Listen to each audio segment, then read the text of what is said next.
अब यहाँ से बात शुरू होती है आगे, और वो ये है कि जब सबसे पहले हम मेजरमेंट मॉडल की क्या टेक्निक्स है उन इंडिविजुअली चेक करना क्यों जरूरी है, वहां पे हम आगे चलते हैं। सो मेजरमेंट मॉडल में असेसमेंट गाइडलाइंस में आपको दूंगा कि इनको असेस कैसे करते हैं और देखते कैसे हैं, और मेजरमेंट मॉडल में किन चीज़ों का ध्यान रखना ज़रूरी है। और हर जगह पे मेरी स्लाइड में आपको वहाँ पर आपको इवन साइटेशंस भी मिलेंगी, और तरीका भी मैंने बताया हुआ है, और सारी चीज़ें बताई हुई हैं जो आपके किसी भी रिसर्च पेपर में आप जाकर चेक कर सकते हैं। और कि वो जो स्टैंडर्डाइज तरीका है रिपोर्ट करने का, इसके आउटपुट को, रिजल्ट को, क्योंकि इस वक्त आप लोगों को ज़्यादा ज़रूरत है इन चीज़ों की, तो उसको कैसे कर सकते हैं, मैंने सारी चीज़ें एक एक करके बताई हुई हैं। अगर किसी मेरे बताए हुए तरीके से और किसी अगर पेपर में वो रिफ्लेक्ट नहीं हो रहा है, इसका ये मतलब नहीं है कि वो गलत है या मैं गलत हूँ या वो सही है या मैं सही नहीं हूँ। इसका मतलब सिर्फ ये है कि उन्होंने अपनी real estate, that mean paper में पार्सिमनी, पेपर की चूंकि उनको रिक्वायरमेंट रिस्ट्रिक्शन होती है कि कम से कम इंफॉर्मेशन दें, ज़्यादा से ज़्यादा इंफॉर्मेशन कम से कम जगह पे दें, तो वो कभी कभी थोड़ा सा रूल बेंड करके वो कोई और तरीके बिल्कुल उसकी शेप रिपोर्टिंग की थोड़ी सी तब्दील कर देते हैं, जिससे उनको आसानी हो, ताकि दूसरे पेपर्स को भी उनके जर्नल में जगह मिल जाए। तो आमतौर पे कभी कभी ऐसा होता है। Anyway, so measurement model assessment guideline, यहाँ से सबसे पहले मेजरमेंट मॉडल की 4 इंपॉर्टेंट बातें हैं जो हमें समझना जरूरी है।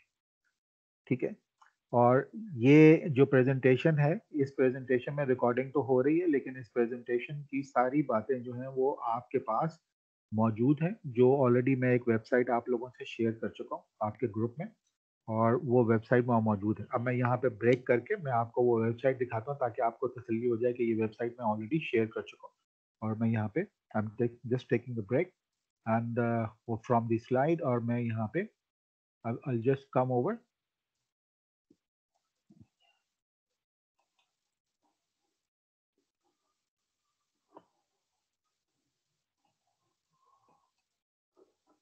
Just wait. Okay, and so this is the website. क्या आप मेरी वेबसाइट देख सकते हैं? ये वेबसाइट जो स्क्रीन पे है वो देख सकते हैं आप लोग?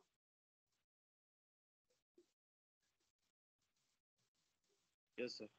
Okay, thank you. Yes thank you. So learn techniques, ये ऑलरेडी एक वेबसाइट जो बनी हुई है आप लोगों जैसे लोगों के लिए ही मैंने बनाई, जो those who want to learn and those want to go more and forward on that.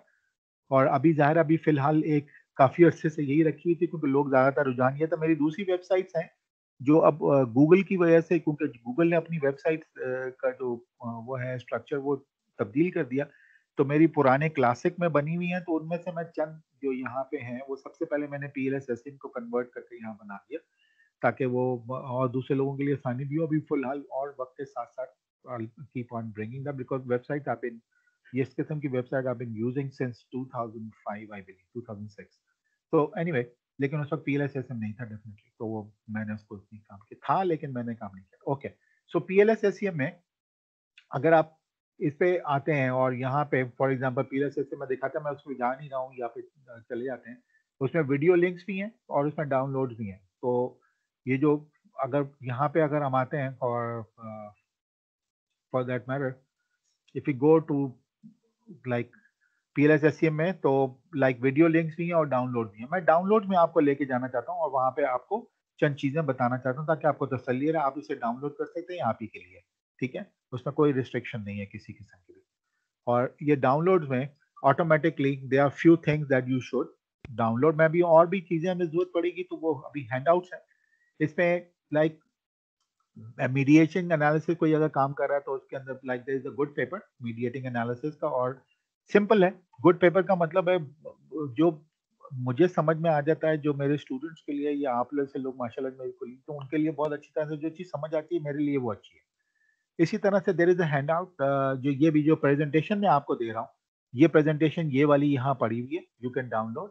अच्छा, plus these two papers are good, जिसके अंदर से वॉन्ग का पेपर 2013 का ये पेपर बहुत अच्छा इलस्ट्रेटिव और अच्छा लिखा हुआ है, और इसमें काफ़ी चीज़ें जो हैं आपको हेल्प हो जाएगी। इसको पढ़ना ज़रूरी है, पढ़ लें और पढ़ने के बाद आपको हेल्प हो जाएगी। दैट मीन कहने का मतलब है कि जब मैं आपके सामने मौजूद ना रहा हूँ, जो सब दानिश अगर ना हो, तो एटलीस्ट ये सारी टूल्स आपके पास रहेंगे, आप उन्हें पढ़कर अपना काम चला सकते हैं और ये गारंटीड है कि काम चलेगा। बिकॉज आप माशाल्लाह माशाल्लाह मुझे 2020 में मिले हैं, तो मैं ये चीज जो हूँ वो 2014 15 16 से मैं ये लगातार स्टूडेंट्स को पढ़ा रहा हूँ। वो कॉन्स्टेंटली कंटिन्यूसली इस पे काम करके अपना काम करते रहे।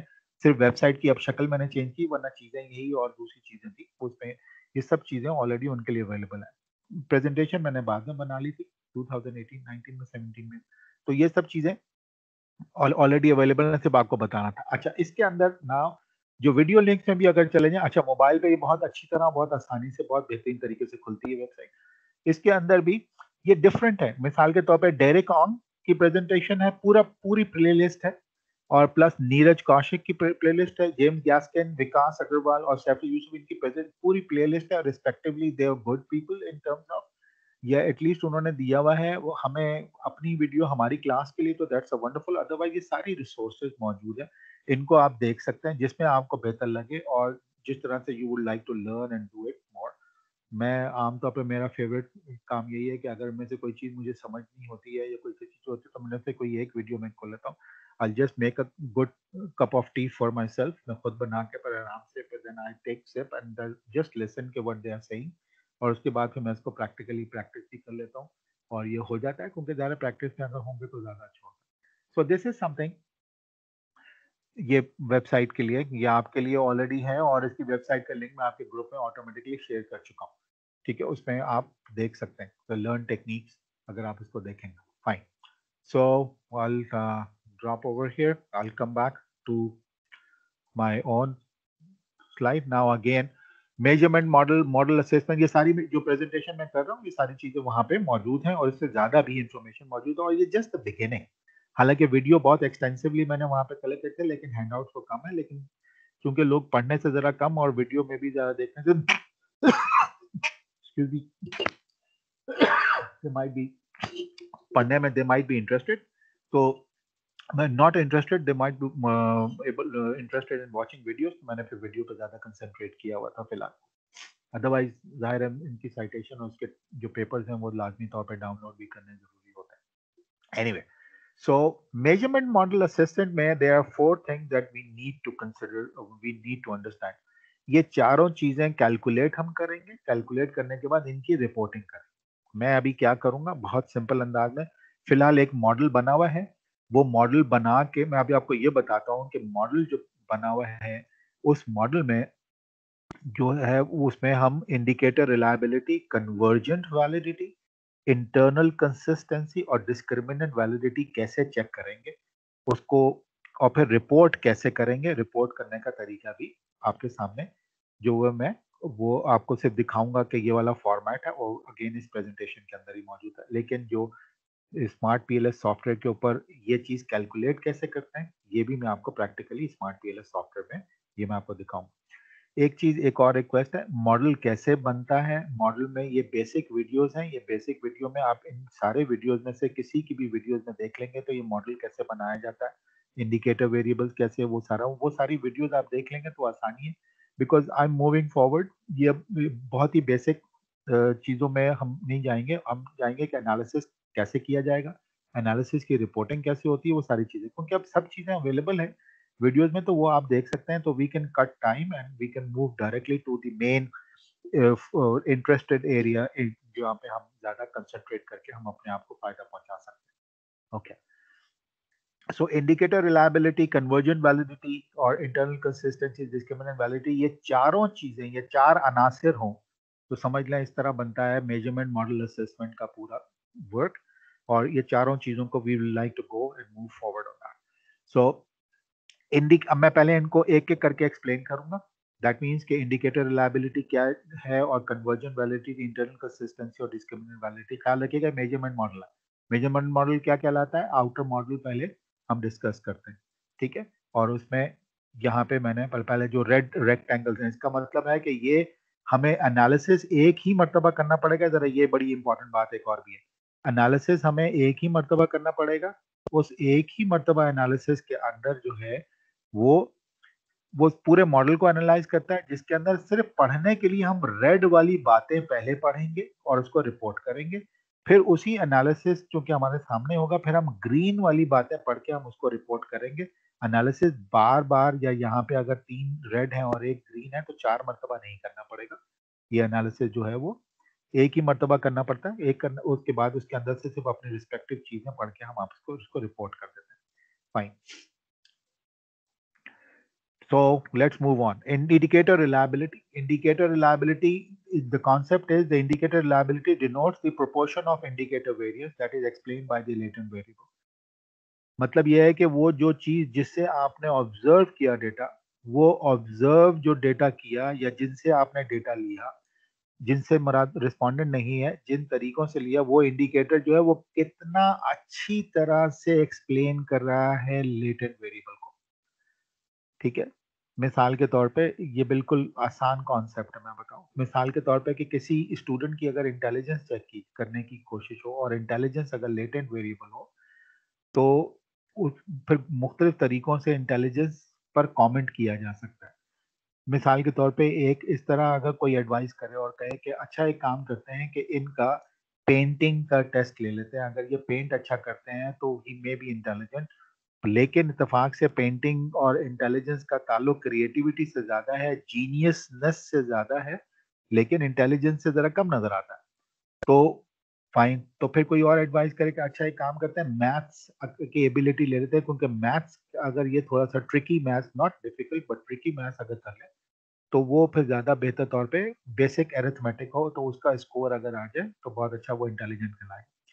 अब फर्ज करें वो टेस्ट ले लिया और एक इंडिकेटर था मैथ्स स्कोर, उससे जो एज्यूम हम कर रहे हैं कि इनसे इंटेलिजेंस का पता चलेगा, और ज़ाहिर है इंटेलिजेंस यहाँ पे लेटेंट वेरिएबल है, क्योंकि हमने इसका कोई कॉलम नहीं किया हमने, बल्कि इंटेलिजेंस को पहला तरीका जो हमने सोचा वो था मैथ्स का टेस्ट ले लेते हैं जिससे इंटेलिजेंस का पता चले।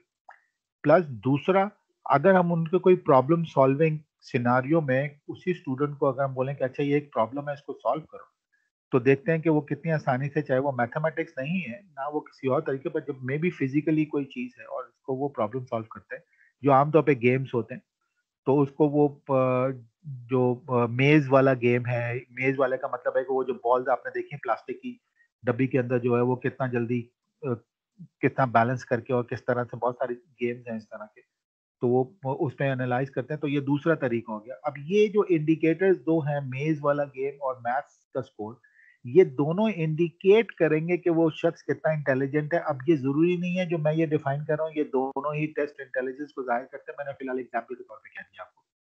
तो ये इंडिकेट करेंगे कि वो इंटेलिजेंस है। और यहाँ पे इंडिकेटर रिलायबिलिटी का मतलब है कि वो इंडिकेटर कितना अच्छी तरह से एक्सप्लेन कर रहा है किसी भी शख्स की इंटेलिजेंस को, तो this is called indicator reliability. क्या, जिस तरह मैंने कहा कि पेंटिंग में not be a good reliable indicator to define somebody's intelligence, तो पेंटिंग वाली जो पहली बात थी मैंने उसको नहीं लिया। तो इसी तरह indicator reliability denotes the proportion of indicator variance, यानी कितना ज्यादा वो लेट्स से चेंज लेकर आने की कोशिश करता है लेटेंट वेरिएबल में। दैट मीन्स कि कितना ज्यादा स्ट्रांगली इन्फ्लुएंस करता है या कितना ज्यादा उसका असर नजर आता है। तो this is what it is जो नजर आएगा।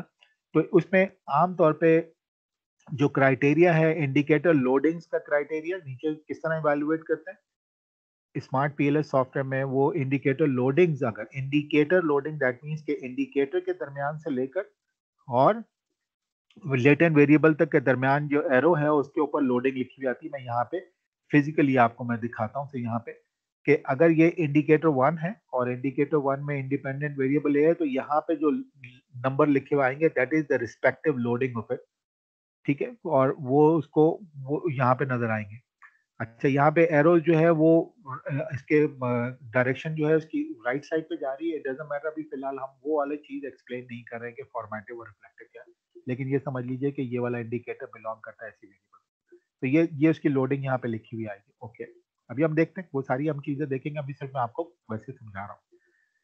तो इंडिकेटर लोडिंग जो है वो अगर 0.5 से ज्यादा हो, तो हॉलैंड 1999 का पेपर पेज 198 के ऊपर उन्होंने बताया कि आइटम इज गुड और is a good measurement of latent variable. That means कि वो आइटम अच्छा है, उसको आप रख लें, उसको डिलीट ना करें, उसको अपने पास रखें। क्योंकि वो आपके मॉडल या उस लेटेंट वेरिएबल के लिए बेहतरीन है, राइट। और फिर दूसरा क्राइटेरियन है क्रॉनबैक अल्फा, और क्रॉनबैक अल्फा की वैल्यू जो है वो 0.7 से ज्यादा होनी चाहिए, उसकी एक्सेप्टेबिलिटी। क्रॉनबैक अल्फा जो है वो पूरा कैलकुलेट, इंडिकेटर लोडिंग का मतलब है लोडिंग हम वहां से देखेंगे, लेकिन क्रॉनबैक अल्फा की वैल्यू वहां लिखी हुई आएगी एनालिसिस में, जो कि मैं आपको अभी थोड़ी देर में फिजिकली करके दिखाऊंगा। सो क्रॉनबैक अल्फा 0.7 की वैल्यू वो ज्यादा होनी चाहिए। और ये इसको मेंशन ननली 1978 में उन्होंने अपनी किताब ननली और बर्नस्टाइन की, बहुत जबरदस्त किताब है, और उसमें उन्होंने मेंशन किया था। अच्छा, ये क्रॉनबैक अल्फा जो है 1953 में उन्होंने ये फॉर्मूला निकाला था, क्रॉनबैक जे, जो लुइस जे क्रॉनबैक जो था, ये क्रॉनबैक जे लुइस, समटाइम किताबों में लिखा हुआ। सो तो ये वो उन्होंने 1953 में फॉर्मूला लिखा था, लेकिन इसको बाकायदा एप्लीकेशन या उसके तौर पे फेमस रहा था वो नलिली किताब को ही साइट किया जाता है, क्योंकि आइटम एनालिसिस की बेहतरीन किताब है और कंस्ट्रक्ट डेवलप करने की। तो मेरा ख्याल है कोई भी कंस्ट्रक्ट डेवलप हुआ हो या स्केल डेवलप हुआ हो, वो इस किताब के साइट किए बगैर वो आगे नहीं जा पाता। Anyway, Nunnally and Bernstein, I have that book by the way. So extent to which all the items, and that means लिखा item LV are positively related to each other, that means के value जो है Cronbach alpha के हिसाब से 0.7।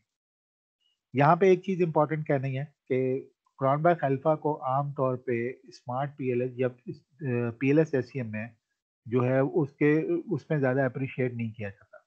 और उसको appreciate इसलिए नहीं किया जाता कि वो कहते हैं, कुछ लोग कहते हैं, ये authors of the PLS SEM जो कि स्मार्ट पीएलएस के ऑथर से बड़े ऑथर्स हैं, तो वो उन जो ये mister Walt, WALD, so Walt 1976 he has been working on it. Okay, he's a good, I mean big giant statistician, तो जिन्होंने इस पे काम किया, तो वो उनका भी कहना था कि क्रॉनबैक अल्फा की रिपोर्टिंग जो है ना वो इतनी अच्छी नहीं है, और मैं नहीं मानता, और बहुत सारी बातें, तो लोग उसको फॉलो करते हैं ज़्यादातर कि वो क्रॉनबैक अल्फा की जगह ऑल्टरनेटिव स्टैटिस्टिक्स। तो पीएलएस एसईएम में ऑल्टरनेटिव स्टैटिस्टिक्स, और स्पेशली स्मार्ट पीएलएस के ऑथर्स ने भी ऑल्टरनेटिव स्टैटिस्टिक रिलायबिलिटी के लिए दी हुई है, और उन्होंने रो ए, अब ये रो ए जो गोल्डस्टाइन एंड जो आगे आप मैं आपको साइटेशन दिखाऊंगा, तो ये यहाँ पे जो है उनकी ये मेथडोलॉजी एल्गोरिथम है, लेकिन जिन ऑथर ने उसको ज्यादा रेकमेंड किया latest, and that was like Dijkstra and Henseler. Hensler is one of the author, by the way, of Smart PLS software. So 2015 उनका like 2015 का पेपर उसमें ये मेंशन हुआ है, तो ये साइटेशन में इसलिए दे रहा हूँ कि अगर आप कोट करें कि मैं 0.5 इंडिकेटर में ही लोडिंग उससे ज्यादा है, तो और वो कहाँ किसने मेंशन किया है, तो यू कैन ऑलवेज से कि हालैंड ने ये एक्चुअली मेंशन किया, सारी चीजें यहाँ पे दी हुई हैं। ये सारे पेपर्स आपके पास आपके जोटेरो में PLSSM के फोल्डर में मौजूद होने चाहिए, और ये सब चीजें आपके पास नजर आनी चाहिए। ये आपके पास होती है क्योंकि ये साइटेशन में मेथोडोलॉजी में आप ये इस्तेमाल करेंगे, ठीक है। अगर आप किसी भी पेपर को ले लें, मैं यहाँ पे एक और चीज, क्योंकि बहुत सारी बातें जो हम ऑब्जर्व करते हैं वो हमें कोई बताता भी नहीं है, तो इसलिए मैं ये बताना जरूरी समझता हूँ कि I consider myself as good as you guys are.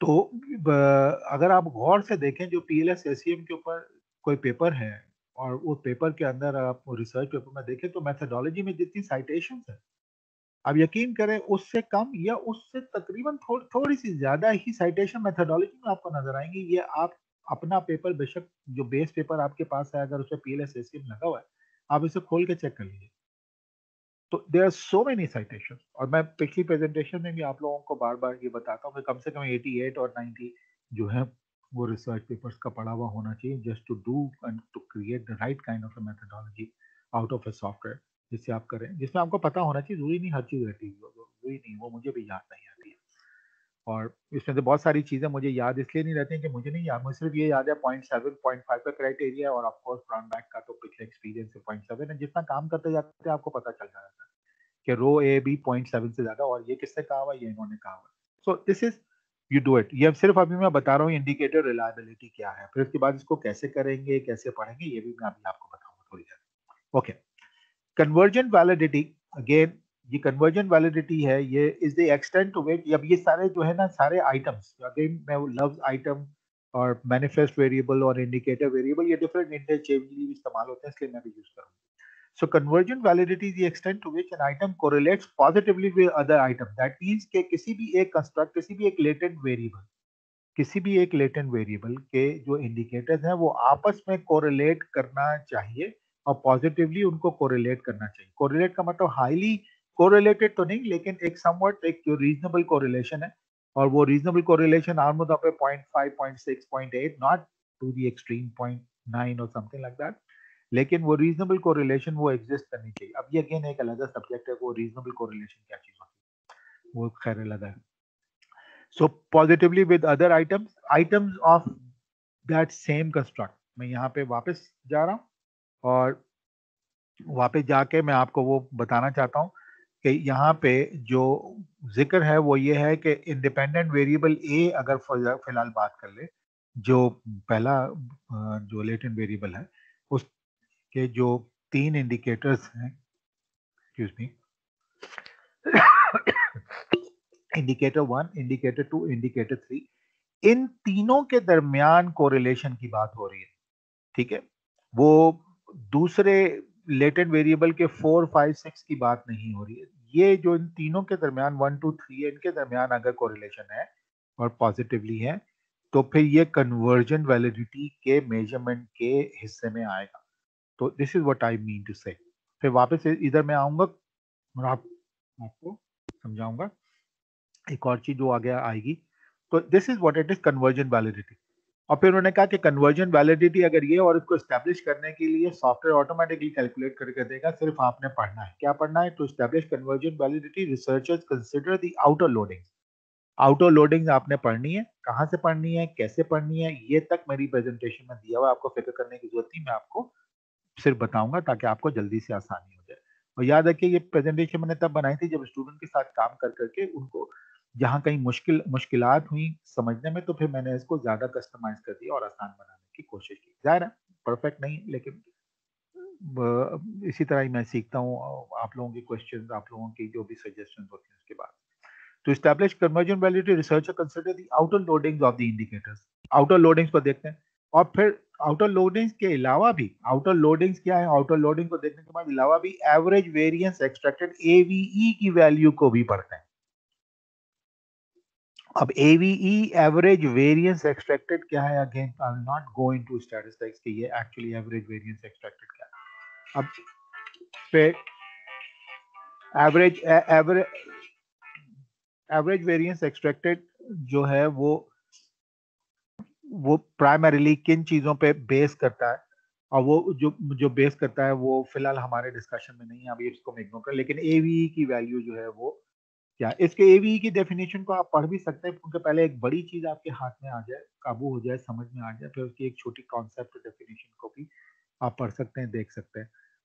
अब मैं उसकी बहुत सारी डिटेल में अभी नहीं याद, हम आगे चल रहे हैं. कहने का मतलब है कन्वर्जन वैलिडिटी का पार्ट 1 में कॉन्सेप्ट क्या है कि कन्वर्जन वैलिडिटी जो है वो पॉजिटिवली अमंग दी एक ही लेटेंट वेरिएबल के इंडिकेटर्स के दरमियान के रिलेशनशिप को, वो पॉजिटिव रिलेशनशिप को, और इसको कैसे देखते हैं, इसको आउटर लोडिंग से देखते हैं और एवीई की वैल्यू से आमतौर पे जज किया जाता है. अच्छा, वो लोडिंग कितनी होनी चाहिए, जज कितना, उसको जज कैसे करते हैं, और वो इधर दी हुई है.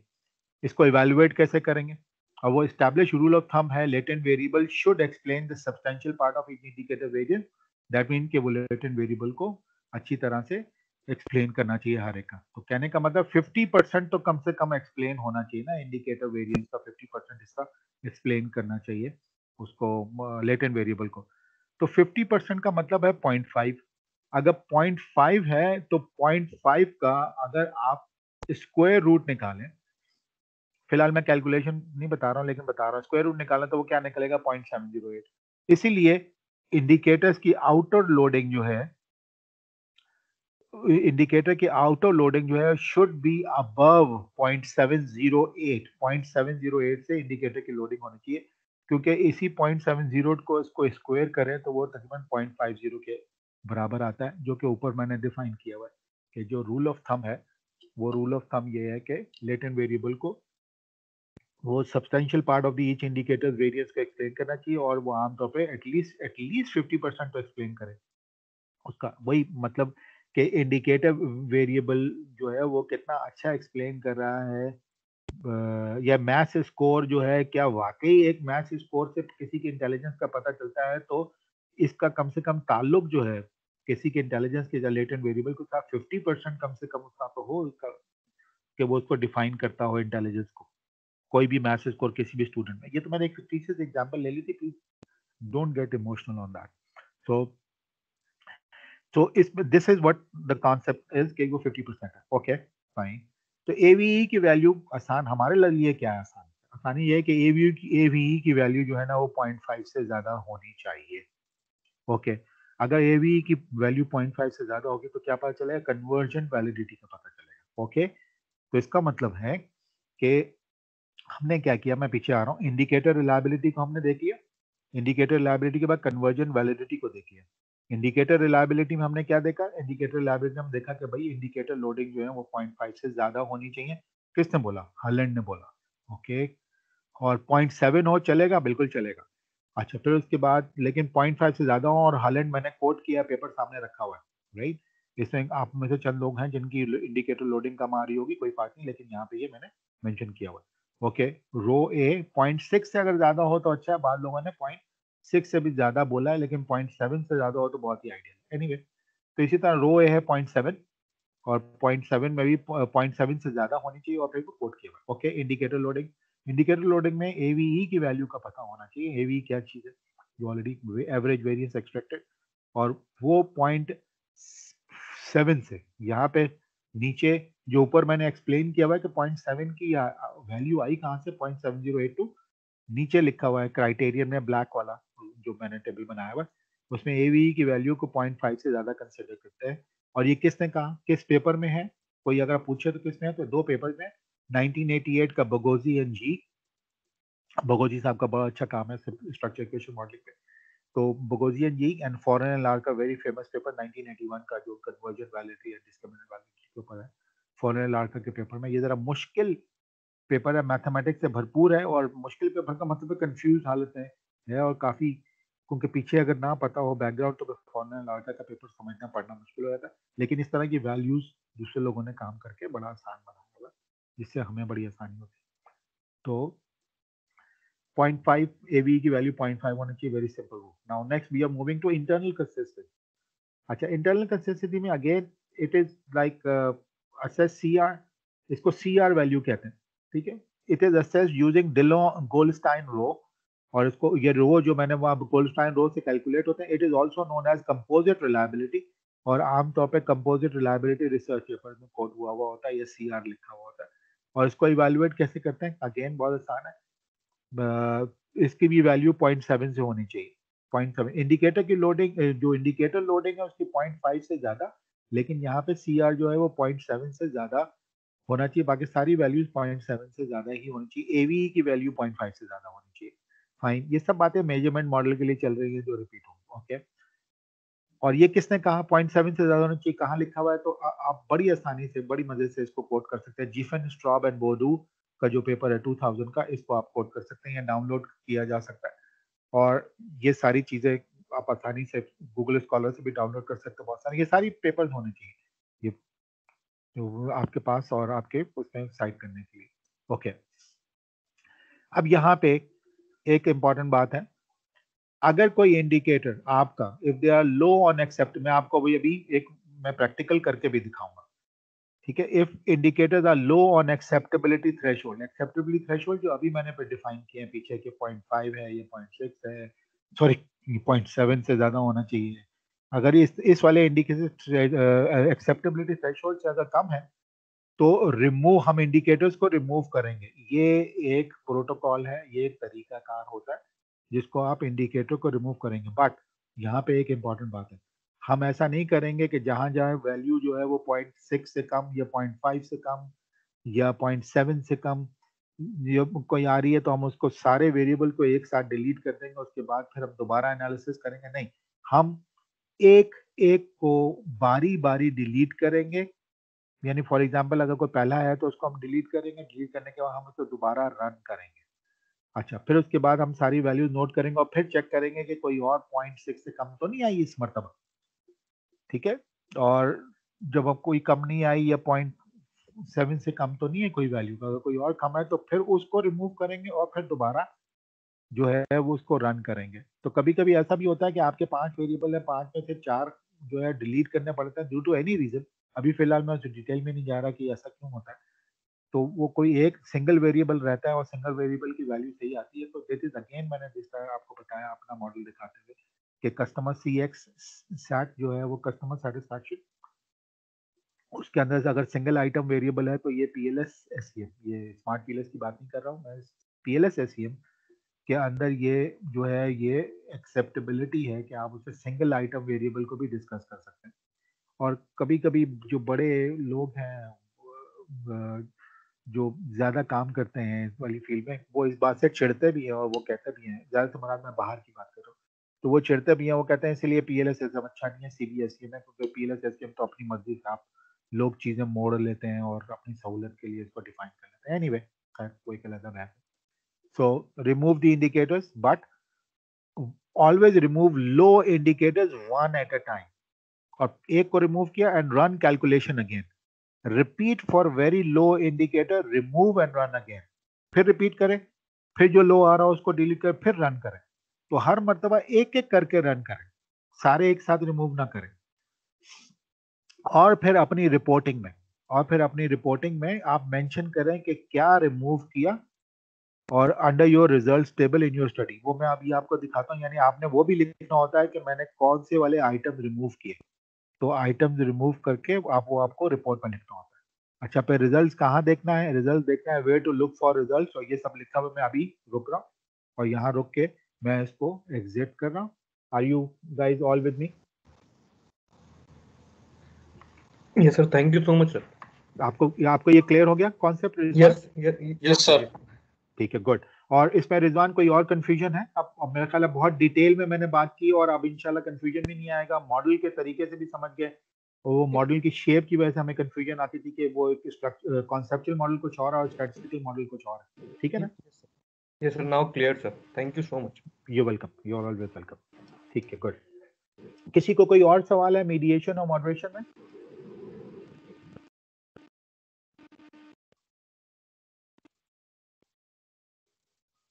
हेलो? अच्छा, चलें।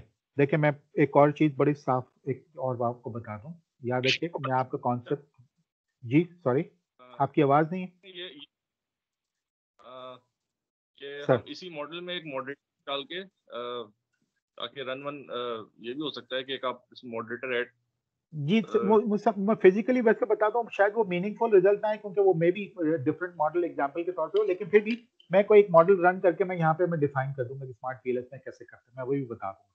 पहले मैं इसको पहले वो बेसिक वाली वो मेजरमेंट मॉडल की वो बता दूंगा, फिर हम आगे चले जाएंगे सर, ताकि वो बेसिक बातें मैं बता देता हूँ। ठीक है, मैं बता देता हूँ। Fine, okay. So we are talking about कि अब इसको रन कैसे करना है। रन करने का ज़्यादा मैंने ये नहीं बताया आपको कि मॉडल बना लेते हैं। मॉडल ऑटोमेटिकली आप वो वीडियो से देख सकते हैं मॉडल कैसे बनेगा। तो हम उससे बियॉन्ड चलते हैं, हम थोड़ी सी और एडवांस और अब बेहतर हमारे लिए जो मीनिंगफुल बात है हम उसको बात करते हैं। ठीक है, अच्छा। इसमें जो अब यहाँ पे हम आएंगे कैलकुलेट करेंगे, और कैलकुलेट करने के बाद PLS एल्गोरिदम, और फिर यहाँ पे आप इसको क्लिक करेंगे। अब जब PLS एल्गोरिदम पे अगर हम क्लिक करते हैं तो चंद चीजें जरा ध्यान में रखनी जरूरी है। अगर आप फर्स्ट टाइम रन कर रहे हैं तब तो बाय डिफॉल्ट आएगा, लेकिन आप अगर ध्यान में रखें, सबसे पहले याद रखें कि इसको पाथ में होना चाहिए। ठीक है, और ये पाथ में होना जरूरी है, बाय डिफॉल्ट आएगा ही पाथ में। ठीक है, और इसको पाथ में होना चाहिए। कभी कभी ऐसा होता है कि आप गलती से इधर हाथ लग जाए सेंट्रॉइड या फैक्टर पे हो तो वhatever, लेकिन ये क्या मतलब है अगेन वो फिर एक जरा डिटेल में है। अभी फिलहाल हम इसको पे काम चलाते हैं कि पाथ पे होना चाहिए। ठीक है, क्योंकि हम पाथ एनालिसिस कर रहे हैं। बाकी वैल्यूज को हमने कोई छेड़ने की जरूरत नहीं है, बस सिर्फ इस पे एक नजर रखनी है कि ये ओके पाथ पे, ओके फाइन पाथ पे, हम इसे यहाँ पे रन कर देते हैं। ठीक है, अब इसे वो रन करता है सॉफ्टवेयर। मैं इसको फुल स्क्रीन भी ले लेता हूँ अभी। ठीक है, सॉफ्टवेयर ने रन कर दिया। ठीक है, अभी मैंने कुछ नहीं देखा, लेकिन सबसे पहले मैं आइटम लोडिंग को देख लेता हूँ, क्योंकि मैं अपने मॉडल में जाता हूँ और अपने मॉडल में जाकर मैं आइटम लोडिंग को देख लेता हूँ कि क्या सिचुएशन बनी है, क्योंकि यहाँ पे आइटम मेरे सारे लोड हुए हुए आगे। ठीक है, देख रहे हैं आप? ठीक है, आप लोग सब देख सकते हैं Yes, मेरी sir. स्क्रीन? जी बिल्कुल ठीक है। अच्छा, ये सब काम आप कर चुके हैं, ठीक है। मैं कहीं अंडर एस्टिमेट नहीं कर रहा हूँ कि आप लोगों को ये नहीं आता, ये आता होगा डेफिनेटली। मैं इसको खुदा ना खासा ऐसा नहीं अज्यूम करूँ, लेकिन मैं आपको बता रहा हूँ। लेकिन अगर आप इनके वैल्यूज को अभी मैं फिलहाल, क्योंकि मुझे पता है वो क्या पता है कि देखिए मैंने ये पढ़ा, वो क्या पढ़ा था हम लोगों ने, सॉरी, तो हम लोगों ने ये पढ़ा, okay I am really sorry,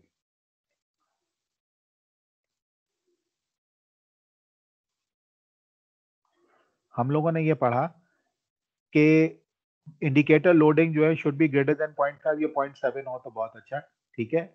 और बाकी ये वैल्यूज को इस तरह होना चाहिए। मैंने यहाँ पे इंडिकेटर रिलायबिलिटी को देखा, फिर कन्वर्जेंट वैलिडिटी को मुझे देखना है, और इसमें एवीई की वैल्यू 0.5 से ज्यादा होनी चाहिए।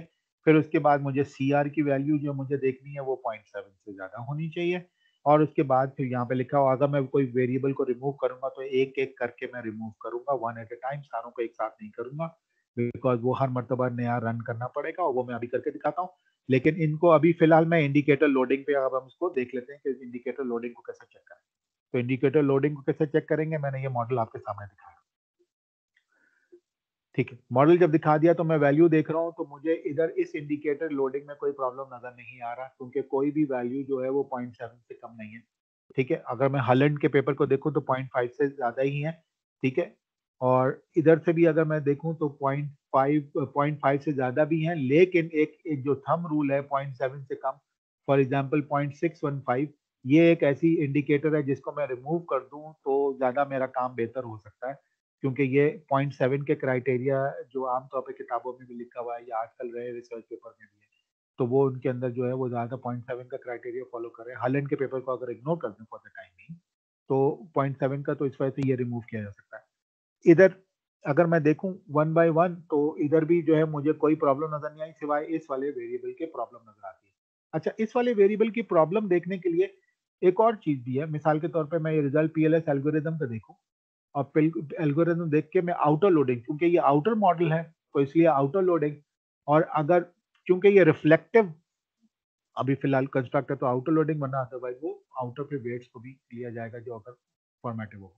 एनीवे, तो ये अगर आप देखें, मैंने यहाँ पे आउटर लोडिंग पे क्लिक किया फाइनल रिजल्ट में, तो यहाँ पे एक्सपेक्टेंसी का जो एक आइटम है वो 0.615 रेड में दिखा रहा है। ये भी एक बहुत आसानी है, और इस आसानी की वजह से रिसर्चर्स को ये भी पता चल जाता है कि यार मेरा कौन सा वेरिएबल कौन से थ्रेशोल्ड के ऊपर काम कर रहा है। दूसरे लफ्जों में इस तरह समझे, स्मार्ट पीएलएस के एल्गोरिदम में हॉलैंड का 1999 का पेपर की जो थ्रेशोल्ड वैल्यू है वो इंक्लूडेड नहीं है, लिहाजा इसलिए वो, वरना तो 0.6 को वो ग्रीन कर देते, तो इसलिए उन्होंने इसको 0.7 के दिमाग में, जो उनके दिमाग में था सॉफ्टवेयर डेवलपर थे, तो उन्होंने एक्चुअली 0.7 जो गोल्ड जो रूल है या रूल ऑफ थंब है उसको उन्होंने फॉलो करते हुए इसको रेड कलर दिखा दिया कि ये कम है। कोई बात नहीं, वो अगर इसको मैं चलने भी दूं तब भी ठीक है, लेकिन फिलहाल इसको हम रिमूव करके देखेंगे just for the sake of it के हमने एक रूल डिफाइन किया था कि इसको अगर रिमूव कर दें, तो रिमूव करने के बाद जो है वो हम क्या कर सकते हैं, और फिर हम दोबारा से रन करेंगे। मैं यहाँ आता हूँ, ठीक है। यहाँ आने के बाद मैं इसको सिलेक्ट करता हूँ, और सिलेक्ट करके सिर्फ और सिर्फ मैं डिलीट दबा देता हूँ। तो डिलीट दबाया तो सारा कुछ मेरे रिजल्ट जो है वो गायब हो गए, और गायब होने के बाद जो है वो बाकी सब ठीक है। अब मैं दोबारा से रन करूंगा और दोबारा चेक करूंगा, और अब पहले सबसे पहले मैं फिजिकली विजुअली मैं देखूंगा लोडिंग कम है या नहीं, फिर उसके बाद मैं दूसरी चीजें पढ़ने की कोशिश करूंगा, इंटरनल कंसिस्टेंसी, एवीई की वैल्यूज, क्रॉनबेक की वैल्यूज, रो ए वैल्यूज, वो मैं बाद में करूंगा, पहले मैं इसको टैकल करूंगा। और याद रखिएगा मैंने एक वेरिएबल यहाँ पे मैंने एक्सपेक्ट 4 को जो मैंने डिलीट किया, और ये मुझे रिपोर्ट भी करना होगा और मुझे बताना भी होगा, मैंने इसको नोट करके रखे, ठीक है। अब मैं यहाँ पे कैलकुलेट कर रहा हूँ और फिर दोबारा कैलकुलेट कर रहा हूँ। अगेन मुझे कुछ भी नहीं करना, मुझे सिर्फ और सिर्फ स्टार्ट कैलकुलेशन दोबारा से रन करनी है, और इस मर्तबा हम डायरेक्टली जाके देख लेते हैं आउटर लोडिंग में कि कोई रेड कलर तो नहीं आ रहा, फिर बाद में फिजिकली देखेंगे। तो यहाँ पे देखें, यहाँ पे कोई भी अब रेड कलर नहीं है मेरे लिए, सिर्फ एक आइडिया ये है कि ये these are all readings are perfectly fit for my analysis. तो मैं यहाँ पे भी अगर चेक करूंगा तो यहाँ पे देखेंगे सारे वैल्यूज जो हैं वो सब की सब वो पहले से ज्यादा चेंज हो गई हैं, लेकिन वो डिफरेंट हो गई, और यहाँ पे भी ये वाली भी इंप्रूव हो गई है, लेकिन वो फिर इसमें से कोई अब ऐसी value, now this is something good measurement analysis, और अब मैं इसको रिपोर्ट कर सकता हूँ, ठीक है। और अब सर, मैं जी जी बोलिए सर लेकिन अगर हमारा कोई एक ऐसा वेरिएबल है जिसमें हमारी सारी वैल्यूज जो हैं वो 0.7 से कम आ रही हैं, तो फिर वो पूरा क्या नाम है हमारा वेरिएबल सब कुछ इरेज कर देंगे उसका? एग्जैक्टली उसमें डेटा क्वालिटी नहीं है, लेकिन उसमें भी फिर आप देखें उसमें बीच में middle of the road approach में फिर हॉलैंड का पेपर को आपको मेंशन करना पड़ेगा, वो डिपेंड करता है कितनी कम है। अगर 0.5 से भी कम है तो that mean data is not consistent, data is not good. तो फिर सर उसकी दोबारा से मतलब सर्वे वगैरह या कैलकुलेशंस करनी पड़ेंगी? ये में तो इसका तरीका फिर यही है, क्योंकि वो वेरिएबल अगर इंपॉर्टेंट है, क्योंकि वेरिएबल को निकाल देंगे तो आपका पूरा स्ट्रक्चर मॉडल खराब हो जाएगा। सही, ठीक है ना। ठीक है। बिल्कुल ऐसी बात है कि खुदा ना खास्ता अगर गलत सीमेंट से या गलत चीज से ब्लॉक बना हुआ हो तो, और कोई दीवार खड़ी करनी हो तो उसमें ऐसा नहीं हो सकता कि 15-20 ब्लॉक्स जो हैं उस दीवार में वो गलत माल वाले लगा दें, वरना दीवार पूरी की पूरी स्ट्रक्चर ऑफ द दीवार जो है वो कमजोर हो जाएगा। लेकिन सर अगर हमारे पास वेरिएबल्स हमारे ठीक है लेकिन हमारा मॉडरेटिंग वेरिएबल्स उसके रिजल्ट्स जो है वो ठीक नहीं आ रहे, तो फिर उसका क्या सॉल्यूशन है? सॉरी, अगर वो मॉडरेटिंग वेरिएबल ठीक नहीं है तो इसका मतलब वो डेटा जो है सही तरह से, या तो अब बहुत सारी इसमें भी बहुत सारी बातें हैं इसमें, कभी कभी आप जो है वो रिसर्चर का कसूर नहीं होता, वो आमतौर पे मेजरमेंट एरर कहलाता है। मेजरमेंट एरर का मतलब क्या है कि जिस तरीके से जो डेटा लिया गया, जिस सिचुएशन, जिस एनवायरनमेंट, जिस कॉन्टेक्स्ट में लिया गया, वो इस तरह की थी कि वो एक्चुअली हेल्प नहीं किया उसने सही तरह डेटा भरने में। एक तो पहली बात। सेकंड, अगर प्री टेस्टिंग के वक्त उसको चेक क्यों नहीं किया गया? प्री टेस्टिंग के वक्त उससे जो पायलट टेस्टिंग होती है उसको चेक कर लेना चाहिए था हर वेरिएबल को। तभी पायलट टेस्टिंग का एक कॉन्सेप्ट होता है कि आप अपना क्वेश्चन है मार्केट में या कहीं पे भी रिस्पोंडेंट को फ्लोट करने से पहले आप ये चीजें इकट्ठी कर लेते हैं। अब वो इकट्ठी करने के लिए फिर आप उसको अच्छी तरह से एनालिसिस करते हैं कि कहीं कोई प्रॉब्लम तो नहीं आ रहा, क्योंकि कई मरतबा ऐसा भी हुआ कि अंग्रेजी जो है वो आप अपनी समझ से या किसी कंस्ट्रक्ट को लेके आप लिखते हैं, लेकिन रिस्पोंडेंट वो शायद इतना ज्यादा उसको उस अंदाज में नहीं समझ पाता जिस अंदाज में आपने लिखा है। मैं इसकी एक एग्जांपल दूंगा, आप जरा इसको क्रूड फॉर्म में समझिएगा, ठीक है। आप, जी, मैं और दूसरे लोग माशाल्लाह एमबीए हैं, लेकिन जिन लोगों से भरवा रहे हैं जरूरी तो नहीं है कि वो एमबीए हो, तो लिहाजा हमें उनको मद्देनजर रखते हुए कई मरतबा चीजों अंग्रेजी या किसी कंस्ट्रक्ट की अंग्रेजी को अडेप्ट करना पड़ता है। अडेप्ट का मतलब है विद चेंजेस, और अडॉप्ट नहीं, अडॉप्ट का मतलब होता है विदाउट एनी चेंज, आप उसको एज इट इज फॉरवर्ड करते हैं। तो अडेप्टेशन करनी पड़ती है और उसको सहल बनाना पड़ता है। अब ये, मैंने ये नहीं कहा कि आपके काम में ये गलती होगी, मैंने ये नहीं कहा कि आपने कभी ऐसा किया होगा, I'm just saying it कि ये पॉसिबिलिटीज है। कई मरतबा रिस्पोंडेंट को पहले बताना पड़ता है कि देखो this is what I am trying to ask, और इसको इस चीज को मद्देनजर रखते हुए आप करें। ये आमतौर पे कभी कभी ऐसे होता है कि जब आप क्वेश्चन है किसी को फ्लोट कर देते हैं, लोग फिर बड़ी जल्दी में उसको भरते हैं और वो मेजरमेंट एरर में आ जाता है। और वो जल्दी में भरते हैं जब, तो वो उसके अंदर एक ही चीज को सारे लोग एक ही तरह से इफेक्ट करके वो सारा का सारा एक ही तरह से रेटिंग कर देते हैं 5-3 बेकार विदाउट रीडिंग द क्वेश्चन, चाहे वो रिवर्स कोडेड है या जो है पॉजिटिवली वर्डेड है। इसीलिए कभी कभी बीच में सवाल जानबूझ के उल्टी वर्डिंग के साथ डालते हैं ताकि पता चल जाता है कि रिस्पोंडेंट ने जल्दी में भरा, ऐसी भरा या नहीं भरा। ये एक कॉमन एरर्स हैं जो आते हैं, लेकिन इसका तरीका क्या है? कुछ सद्देबाब जो है वो क्वेश्चन बनाते वक्त किया जाता है, और कुछ सद्देबाब जो है क्वेश्चन को लिखते वक्त, मतलब आप डिफाइन कर देते हैं चीजें, जिसको कॉमन मेथड, वेरिएंस और बायस का एक तरीका भी है, मैं अभी शायद एक्सप्लेन भी करूंगा। तो उसको ये टैकल इस तरह से किया जाता है।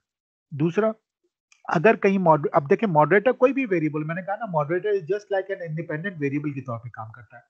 तो वो कोई भी वेरिएबल है उसमें अगर ये प्रॉब्लम आ रहा है तो ये भी देखना जरूरी है कि उसका इंटरैक्शन कहीं सही हुआ है या नहीं, क्योंकि ये भी तो हो सकता है वो कैटेगोरिकल हो, उसको डिफाइन ना किया हो। अगर वो दूसरी चीजें हैं तो उसको डिफाइन करना जरूरी है। प्लस इसके बारे में अगर आप समझ रहे हैं कि आपको ये प्रॉब्लम है, नहीं, हजारों करोड़ों लोगों को नेट के ऊपर उन्होंने सॉल्यूशंस भी प्रोवाइड किए हुए हैं। आप इसको देखिए, पढ़िए, यही रिसर्च का काम है कि प्रॉब्लम कैसे आइडेंटिफाई करते हैं। क्योंकि वो आपका अगर यूनिक प्रॉब्लम है, Raja Rab Nawaz may be able to solve it और may not be able to solve it, because मेरी भी लिमिटेशन होती है। कोई बहुत यूनिक प्रॉब्लम भी आपका हो सकता है, लेकिन मैं आपको एक डायरेक्शन दूंगा हमेशा की तरह कि you can go over there, you can find it out, और डेफिनेटली बहुत सारे लोगों को इस तरह के इश्यूज होते हैं, तो उसको भी थोड़ा एक्सप्लोर करके देखिए कि आपको लेकिन possible सर हमारा जो क्वेश्चन था, जो मतलब हमने जहाँ से अडेप्ट किया तो उसकी हमने वर्डिंग चेंज नहीं की थी, जैसे उसमें था हमने बिल्कुल सेम उसी पैटर्न पे उसको बनाया था। आपने अडॉप्ट किया ना, कोई बात नहीं, इससे कोई फर्क नहीं पड़ता। मैंने ये नहीं कहा कि ये अडेप्ट करने की गलती है, आई एम जस्ट सेइंग कि अडेप्ट ना करने की गलतियां भी हो सकती है ना, क्योंकि अगेन ऑथर जिस अंदाज में एकेडमिकली इसको पब्लिश करता है, जरूरी नहीं है कि आम लोग उसी फहम में, उसी कॉन्टेक्स्ट में समझें। मैं मिसाल देता हूँ अगर जो सप्लाई चेन के लोग हैं, for example human resource management के लोग हैं, और जो दूसरे फाइनेंस जो लोग हैं, अगर वो how about weighted average cost of capital को WACC लिख दें, और वो नॉन फाइनेंस लोगों से पूछे तो उन बेचारे को तो पता भी नहीं होगा कि WACC का मतलब क्या है, ठीक है।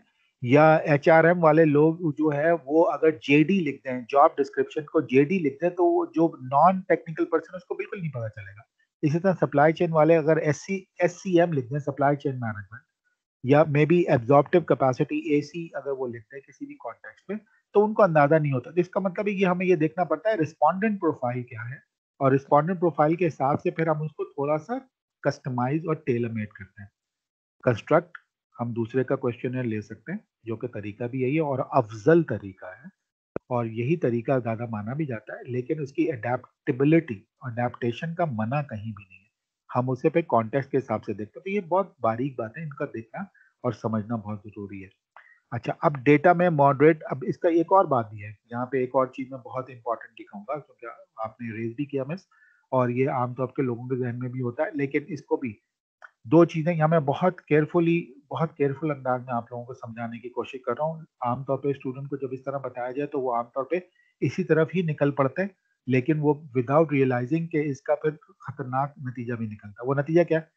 जरूरी नहीं है कि आपको जो मॉडरेशन आपने जिस रिसर्च की रेप्लिकेट करने की कोशिश की, मॉडरेशन में एग्जांपल दे रहा हूँ फिलहाल आपके केस में, मॉडरेशन वो वेरिएबल मॉडरेट करता भी हो सकता है वो मॉडरेट करता ही ना हो। मॉडरेट करने का मतलब है वो स्ट्रेंथ में कारामद ही ना हो, वो मॉडरेशन हो ही नहीं रही, ठीक है। इसी तरह कोई ऐसा वेरिएबल जो मीडिएशन, अभी मैंने आपको बताया कि मीडिएशन के बहुत सारी सिचुएशन है कि वो हो सकता है कोई इंटरेक्शन आ ही नहीं रहा हो, कोई इफेक्ट ही नहीं आ रहा हो, मीडिएट करता ही ना हो। अब अब आप बोलेंगे ये कैसे हो सकता है?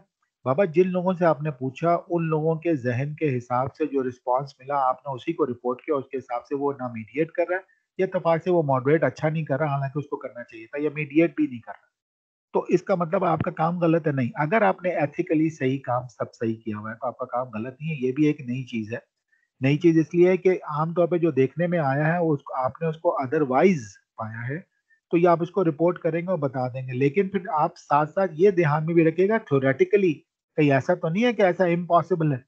अगर वो थ्योरेटिकली इम्पॉसिबल है तो इसका मतलब है कुछ ना कुछ जवाब आना चाहिए। इसका मतलब है कहीं मेजरमेंट के तरीके में गलती है। गलती का मतलब है क्वेश्चन है कैसे भरवाया हुआ है, मेजरमेंट क्वेश्चन है कि इवन डिग्रीज कैसे रखी। मैं कई मरतबा स्टूडेंट को भी जानता हूँ, जो स्टूडेंट मतलब स्टूडेंट के एक्सपीरियंस से मैंने जाना है कि वहां पे अगर लिकर्ट स्केल नहीं है तो यहाँ पे बनाते हुए लिकर्ट स्केल कर दिया है, और अगर वहां पे डाइकोटमी है, येस और नो है, तो क्वेश्चन को वही रहने दिया है और उसको लिकर्ट स्केल में कन्वर्ट कर दिया है। अब जब क्वेश्चन की वर्डिंग ही चेंज नहीं होगी, डाइकोटमी का आमतौर पे कोई भी सवाल होगा वो यस और नो के वाले सूत्र में वर्डिंग वर्डेड होगा। अब उसको लिकर्ट स्केल में विदाउट वर्डिंग को चेंज करेंगे तो इतना आसान नहीं है। अच्छा, ख्याल रखिएगा, प्लीज प्लीज प्लीज मेरी रिक्वेस्ट है, हर चीज आप सुपरवाइजर पे भी नहीं डालेंगे कि सुपरवाइजर जो है वो हर चीज इवेलुएट करके आपको इवन क्वेश्चनर की वर्डिंग और सारी चीजें नहीं करेगा। उसकी वजह यह है कि जितना ये बहुत ही काम जो आप बेहतर तौर पे कर सकते हैं, वो दूसरे जो है वो आमतौर पे इतनी अटेंशन के साथ नहीं कर पाएंगे, क्योंकि supervisor it might be busy in more of work of other people work और may be other projects also. तो ये सारा ध्यान में आपके जिम्मे में आता है, आपकी रिस्पॉन्सिबिलिटी में। आपसे Murad not you miss, but I am talking about general researcher. तो वो उनके जिम्मे में आता है। तो ये समझना बहुत जरूरी है कि कोई चीज अगर आपको मिली है, हो सकता है वो हो ही ऐसी ही, लेकिन उसको फिर आपने सब्सटैंशिएट दलील के साथ साबित करना होगा कि ऐसा क्यों हुआ। और अगर ऐसा वो दलील सही नहीं है तो फिर आपका सारा रिजल्ट वो जो है खराब हो जाएगा। तो कभी कभी ऐसा भी होता है। मैं एग्जांपल दे रहा हूं आपको।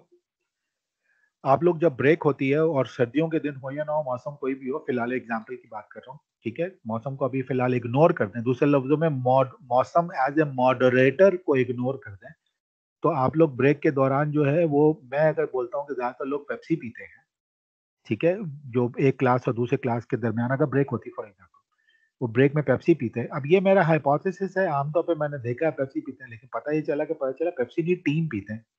अब क्या मेरा एनालिसिस गलत हो गया? नहीं, ये भी क्योंकि ऑब्जर्व किया, रिसर्च करने के बाद पता चला पेप्सी नहीं है, टीम है। और वो मेरा ऑब्जर्वेशन गलत नहीं है, लेकिन मेरा ऑब्जर्वेशन एक्यूरेट नहीं था, तो पता चला टीम है, तो team is also considered as a good validated answer. लेकिन उसके पीछे राज होना चाहिए। अगर मैं ये कह दूं कि आइसक्रीम खाते हैं फॉर एग्जाम्पल ब्रेक में, तो दैट इज ऑल्सो फाइन, पर डिपेंड करता है कि वो फिर मौसम का असर होगा। तो इसका मतलब है मौसम मॉडरेटर बीच में आ रहा होगा, लेकिन मॉडरेटर का मेरे वाले हाइपोथेसिस में कोई जिक्र ही नहीं था। लेकिन कहने का मतलब यहाँ पे ये है कि कोई भी वैल्यू आप अगर वो तब्दील होके आती है, तो पहले अच्छी तरह से जांच पड़ताल कर लें कि कहीं कोई गलती मेजरमेंट में तो नहीं है आपसे हुई। अगर वो नहीं है और आपने हर तरह से इसका अंदाजा लगा लिया, फिर उसको किसी थ्योरेटिकल स्टैंड पॉइंट से सब्सटैंशिएट करें, उसको दलील दें कि ऐसा अगर हुआ है तो क्यों हुआ है, उसको सोचने की कोशिश करो और जबरदस्ती कोई दलील फिट ना करें, वरना आपका रिजल्ट कंसिडर नहीं होगा और ये अच्छी बात नहीं होगी, आपकी सारी मेहनत जाया हो जाएगी, क्योंकि कंक्लूड ही सही तरह से नहीं कर पाएंगे। ठीक है, तो वो मॉडरेटर, अच्छा प्लस एक और बात भी है, क्या वाकई मॉडरेटर को मॉडरेटर लिया गया है या नहीं लिया गया, क्या किस कॉन्टेक्स्ट में, तो कोई गिव यानी वो बेस पेपर में मौजूद है, लेकिन उस कॉन्टेक्स्ट में, उस सिचुएशन में, उस जगह के ऊपर वो मॉडरेटर तो कंसिडर हो सकता है, लेकिन हो सकता है हमारे यहाँ पे वो मॉडरेटर एज ए वर्क ही ना करता हो। ठीक है, हमारे यहाँ से मतलब हम टॉकिंग अबाउट हमारे कॉन्टेक्स्ट में जिस सिचुएशन में, तो ये भी एक वेरिएबल का समझना थ्योरेटिकली कितना साउंड है और उसका इंटरेक्शन कितना जो है वो एक्सोजेनस एंडोजेनस के साथ या इंडिपेंडेंट डिपेंडेंट के साथ रहता है, ये हमें समझना जरूरी है। इसका जो है ना थ्योरेटिकल एस्पेक्ट जरूरी है, इसीलिए तो लिटरेचर रिव्यू पढ़ते हैं कि हमें उस वेरिएबल का इंटरेक्शन का सही सॉलिड कॉन्सेप्ट क्लियर हो जाए। लिटरेचर रिव्यू कोई जगह पुर करने के लिए नहीं होता, इसलिए ये सब चीजों का पढ़ना जरूरी है ताकि आगे काम करे तो मुझे जस्टिफाई करने में, सब्सटैंशिएट करने में, डिस्कस करने में, रिजल्ट के अलावा इन सब का मेरे पास थ्योरेटिकल प्रूफ होना चाहिए कि अगर ऐसा हुआ तो क्यों हुआ, अगर ऐसा नहीं हुआ तो ऐसा क्यों नहीं हुआ। तो दिस इज द रीजन। ठीक है सर, थैंक यू। मेरा मकसद डराना नहीं है, तो प्लीज अफसुर्दा भी ना हो, लेकिन ये है कि you will find a solution, ऐसी बात नहीं। तो उसका सिर्फ ये है कि मजबूत दलील के साथ भी बात की जा सकती है और कोई जरूरी नहीं है कि जैसा सोचा हुआ था मीडिएशन वैसा ही आना चाहिए। लोग आमतौर पे बोल रहे थे सर मेरा रिजल्ट पॉजिटिव नहीं आया। बाबा पॉजिटिव रिजल्ट जरूरी नहीं है, हो सकता है वर्डिंग देखें, हो सकता है वर्डिंग आपने नेगेटिव, वो वर्डिंग सही नहीं हो, जब समझ ही नहीं होगी तो लोग जवाब ही नहीं देंगे, जवाब सही नहीं देंगे तो फिर इस तरह भी होता है। तो ये बड़ी छोटी छोटी बारीक बातें हैं। ठीक ठीक है, मैं ये बहुत जी बोलिए मिस। सर क्वेश्चन, आप थोड़ा सा फॉर्मेटिव वेरिएबल के बारे में डिस्कस कर देंगे, व्हाट इज फॉर्मेटिव वेरिएबल और हम यहाँ उसको कैसे यूज करेंगे। मिस मुझे आपकी आवाज सही नहीं आई, आप मुझे दोबारा बताइएगा। थोड़ा सा फॉर्मेटिव डिस्कस कर दें, फॉर्मेटिव वेरिएबल क्या होता है, आप कैसे यूज कर सकते हैं। अच्छा, फॉर्मेटिव वेरिएबल को मैं डिस्कस करूं आपसे, चलें अब इसको भी समझ लीजिए। चलें, फॉर्मेटिव और रिफ्लेक्टिव को मैं थोड़ा डिस्कस करता हूं, ठीक है। और ये वैसे अच्छी बात है, ऑनेस्टली स्पीकिंग आप लोग माशाल्लाह थ्योरेटिकली ज़्यादा सवाल कर रहे हैं जो कॉन्सेप्चुअली हैं, और सॉफ्टवेयर की एप्लीकेशन जो है वो माशाल्लाह आप वीडियोस देख के, दूसरी चीज़ें देख के भी कर सकते हैं। I am very happy on this, honestly speaking, ठीक है। और सबके साथ आई एम वेरी हैप्पी, क्योंकि वो मीडिएशन मॉडरेशन का भी मुझे अंदाज़ा नहीं था कि इतनी डेप्थ के अंदर भी जो है वो आप लोगों को ज़रूरत पड़ सकती है, तो इसलिए मैंने उस पर इतना तवज्जो नहीं दी, लेकिन अच्छा है, I am very very happy on this. Yes, reflective और फॉर्मेटिव में दोनों चीज़ों को आप ले लीजिए। नंबर 1, मैं कोई कुछ ऐसे इंडिकेटर्स हैं जिनकी वजह से वेरिएबल बनता है, ठीक है, और वो वेरिएबल को बनाया जाता है और वो वेरिएबल के चीज़ों में लाजिम व मलजूम ठहरता है किसी भी स्ट्रक्चर में, ठीक है। मैं एग्जांपल दे रहा हूँ, उसको मैं आपसे सवाल नहीं कर रहा क्योंकि ज़्यादा सवाल आने में और जवाब आपके जवाब आने में और मेरे सवाल करने में टाइम डिले हो सकता है, तो वो पे बहुत लंबी बात हो जाएगी, तो इसलिए मैं सवाल भी आपसे खुद कर रहा हूँ और जवाब भी खुद दूंगा। मिसाल के तौर पे कभी भी कोई आपको घर में से कहे मीन्स के चाय बना दीजिए, तो चाय में डेफिनेटली जो चाय के इंग्रेडिएंट्स हैं वो अगर कोई उनमें से कोई एक इंग्रेडिएंट भी रह जाए तो फिर चाय मुकम्मल नहीं हो पाती है। तो इसका मतलब ये समझिए चाय का होना जो है दैट इज लेटेंट वेरिएबल, ठीक है, और जो इसके इंग्रेडिएंट्स हैं वो उसके लाजिम व मलजूम है। और लाजिम व मलजूम कौन से? मिसाल के तौर पे पानी है, चाय की पत्ती है, और उसका उबलना जरूरी है, ठीक है। वरना आप पानी को छोड़कर चाय की पत्ती प्याली में डाल दें और कोई उबाले नहीं, पानी भी ना डालें, तो वो चाय नहीं कहलाएगी, वो पत्ती जरूर कहलाएगी, वटेवर वो कंटेनर में कहलाएगी। तो इसका मतलब है वो वेरिएबल्स जो किसी भी लेटेंट वेरिएबल को फॉर्म करते हैं उनको फॉर्मेटिव कहते हैं। और फॉर्मेटिव वेरिएबल वो होते हैं जिनके बगैर कोई एक वेरिएबल भी बीच में से निकाल दें तो चाय ना बनी हुई नजर आए। क्या मतलब? पानी इज अ फॉर्मेटिव इंडिकेटर, पत्ती इज अ फॉर्मेटिव इंडिकेटर। इन दोनों का उबाल के, क्योंकि बगैर चीनी के चल जाएगा मामला, वो डिपेंड करता है कि कौन चीनी के साथ पीता है नहीं पीता। तो चीनी is not a formative indicator, but लेकिन ये दो इंडिकेटर और तीसरा उसका उबलना भी एक फॉर्मेटिव इंडिकेटर वो कंडीशन है। तो ये तीनों फॉर्मेटिव इंडिकेटर्स हैं। इनके बगैर कोई एक वेरिएबल भी अगर हो तो पूरी चाय का जो कॉन्सेप्ट है वो गिर जाएगा। तो इसलिए इनको फॉर्मेटिव इंडिकेटर कहते हैं, ठीक है। इसी के ऑपोजिट है रिफ्लेक्टिव। और या फॉर्मेटिव इंडिकेटर्स के एरोज जो है वो हमेशा इंडिकेटर से लेटेंट वेरिएबल की तरफ जा रहे होते हैं, ठीक है। फॉर्मेटिव इंडिकेटर से वो लेटेंट वेरिएबल की तरफ जा रहे होते हैं। मैं यहाँ पे अपनी स्क्रीन अनशेयर कर रहा हूँ। मैं आपको ज़ोटेरो भी दिखाना चाहता हूँ और मैं अपना ज़ोटेरो को ऑन भी करता हूँ और I hope where I have done that. और वो मैं ज़ोटेरो में आपको मैं दिखा के मैं आपको दिखाता हूँ कि आपको अगर फॉर्मेटिव के पेपर्स अगर पढ़ने हैं तो किन साहब को, मुझे इस वक्त नाम एग्जैक्टली याद नहीं है इसलिए मैं ज़ोटेरो पे जा रहा हूँ, प्लीज माइंड नहीं। वैसे तो बहुत सारी चीजें याद रहती है लेकिन कभी कभी स्लिप होगा। I met that person in Austria by the way, but that was I was reading one paper, वो खैर उन्होंने ऑस्ट्रिया यूनिवर्सिटी वियना, तो लॉन्ग टाइम, ज्यादा नहीं अर्सा हुआ लेकिन बार। सो तो ये उसमें PLSSM के हम उसमें आ जाएं, ये रहा PLSSM, ठीक है। ये पेपर्स हैं जो PLSSM के ऊपर है। मेरी ज़ोटेरो की आप लोग देख सकते हैं स्क्रीन? Yes sir. जी, तो ये वो सारे पेपर्स हैं जो मैंने जिफन स्ट्रॉप की मैंने बात की थी, वो सारे ये वो पेपर्स हैं, देखें ये सब पेपर्स हैं जो आपको मिल सकते हैं। कोई दैट्स नॉट अ बिग, मतलब मैंने बहुत कोई कमाल नहीं किया इसके अंदर ये करके। अब यहाँ पे मैं फॉर्मेटिव देख लेता हूँ। मैंने फॉर्मेटिव कंस्ट्रक्ट पे यहाँ पे जो दियामांतोपुलुस, ये like this is the person Diamantopoulos, ठीक है, this is the person Diamantopoulos. और इनके पेपर ज्यादातर हैं जो फॉर्मेटिव के ऊपर उन्होंने बहुत जबरदस्त काम किया हुआ है, तो इनको आप देख सकते हैं।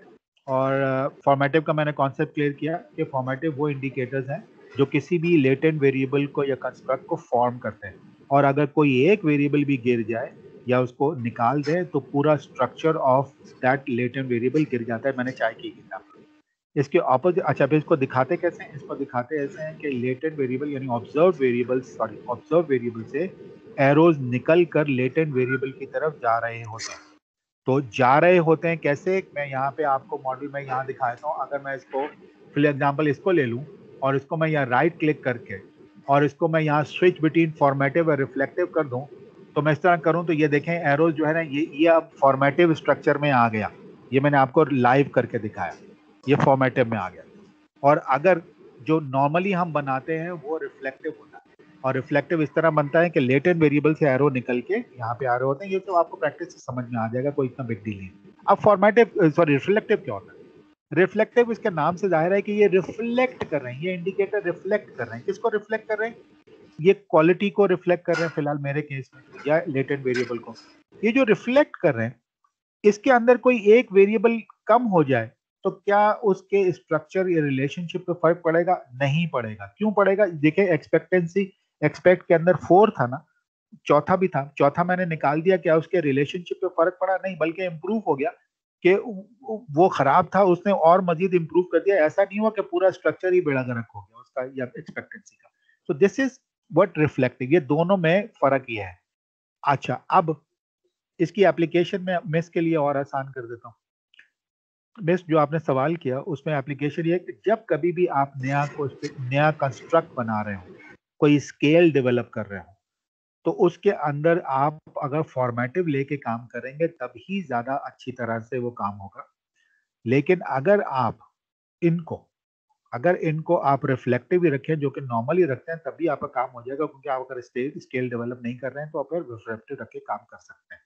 अच्छा, ये एक एस्पेक्ट है जो एक एप्लीकेशन मैंने बताई। इसी तरह से मैंने यहाँ पे ज़ोटोरो के अंदर भी अगर आप ये पेपर देख लें तो इसमें formative versus reflective indicators in organization measure development, अब डिपेंड करता है कि कौन सी सिचुएशन में क्या लिया हुआ है। अब ये उन्होंने पेपर्स में उन्होंने बताया कि डिफरेंट सिचुएशन में डिफरेंट इनको रिफ्लेक्टिव और फॉर्मेटिव। अब यहाँ पे एक और बात भी है, अब यहाँ एक और कॉन्सेप्ट है, वो है higher order models, first order model या सेकेंड ऑर्डर मॉडल। अगर सेकेंड ऑर्डर मॉडल है तो उसके अंदर शुरू के जो इंडिकेटर्स हैं वो रिफ्लेक्टिव वो फॉर्मेटिव होने चाहिए, और फिर आगे जाके वो आएगा। अब अगेन जेम गैस्किन की एक वीडियो है जिसके अंदर हायर ऑर्डर मॉडल्स की आप देख सकते हैं। PLSSE में मैं आपको आइडेंटिफाई कर रहा हूँ, जेम्स गैस्किन नाम बता रहा हूँ ऑलरेडी, और इनमें हायर ऑर्डर मॉडल शायद हमारी मेरी वेबसाइट पे भी है, नहीं है तो आप नेट पे भी यूट्यूब से देख सकते हैं। उसके अंदर आपको एग्जैक्टली समझ में आ जाएगा कि वो रिफ्लेक्टिव वहाँ ऊपर जो है उन्होंने कैसे किया। मैं आपको रेफरेंस दे सकता हूँ। अब हर चीज एक एक चीज एक ही सेशन में एक्सप्लेन करना that is very time consuming और बहुत ज्यादा टाइम ले जाएगा, हमारा फोकस भी हट जाएगा। तो आई होप मिस मैंने आपके सवालात का जवाब दे दिया होगा। कोई कंफ्यूजन और तो नहीं है मिस? No, sir. मिस आपको समझ में आया, पहले ये बताइए। Yes. अच्छा चलें, ठीक है, that's good, I am happy, I am very happy. Okay, तो बात अभी मैं मेजरमेंट की, जी सर प्लीज बोलिए। सर आपने जिस तरह से मीडिएटर और मॉडरेटर बताए थे, तो जो इनका ग्राफिकल प्रेजेंटेशन है, जिस तरह से ये 4 वेरिएबल दिख रहे हैं, तो जी, आप जी। हमें वैसे डेमोन्स्ट्रेट करके दिखा सकते हैं कि इसका स्टैटिकल फ्रेमवर्क क्या होगा? स्टैटिस्टिकल मैंने बताया ना आपको, स्टैटिस्टिकल फ्रेमवर्क यही है ना। ये सर फॉर सपोज जी, ये तो ठीक है, लेकिन अगर हम इसी स्मार्ट PLS के मॉडल में कोई 2 या 3 जो है वेरिएबल ऐड करवाएं एज मीडिएटर और मॉडरेटर, तो उसका आउटकम क्या निकलता है, किस तरह से निकलता है? देखें अगेन उसका तो डेटा पे डिपेंड करता है ना, आउटकम कैसे निकलता है। आप ये कहना चाह रहे हैं सर उसको मैं पढ़ूंगा कैसे, सीधी सीधी बात, राइट? एब्सोल्युटली जी, बिल्कुल ठीक। अच्छा चले, देखें हर चीज का पॉसिबल इलाज मैं इस वक्त हर एक के लिए बताना मेरे लिए आसान नहीं है। आई एम नॉट सेइंग कि वो मेरे लिए मुश्किल हो जाएगा कि मैं बताऊं, नो, मैं ये कह रहा हूं कि पहले बेसिक चीजें समझ लें, फिर मैंने आपको खजाने का पता बता दिया। उस खजाने में हिंदी, उर्दू और प्लस अंग्रेजी में सारी वीडियोस हैं। You need to spend some time for your own work, ठीक है?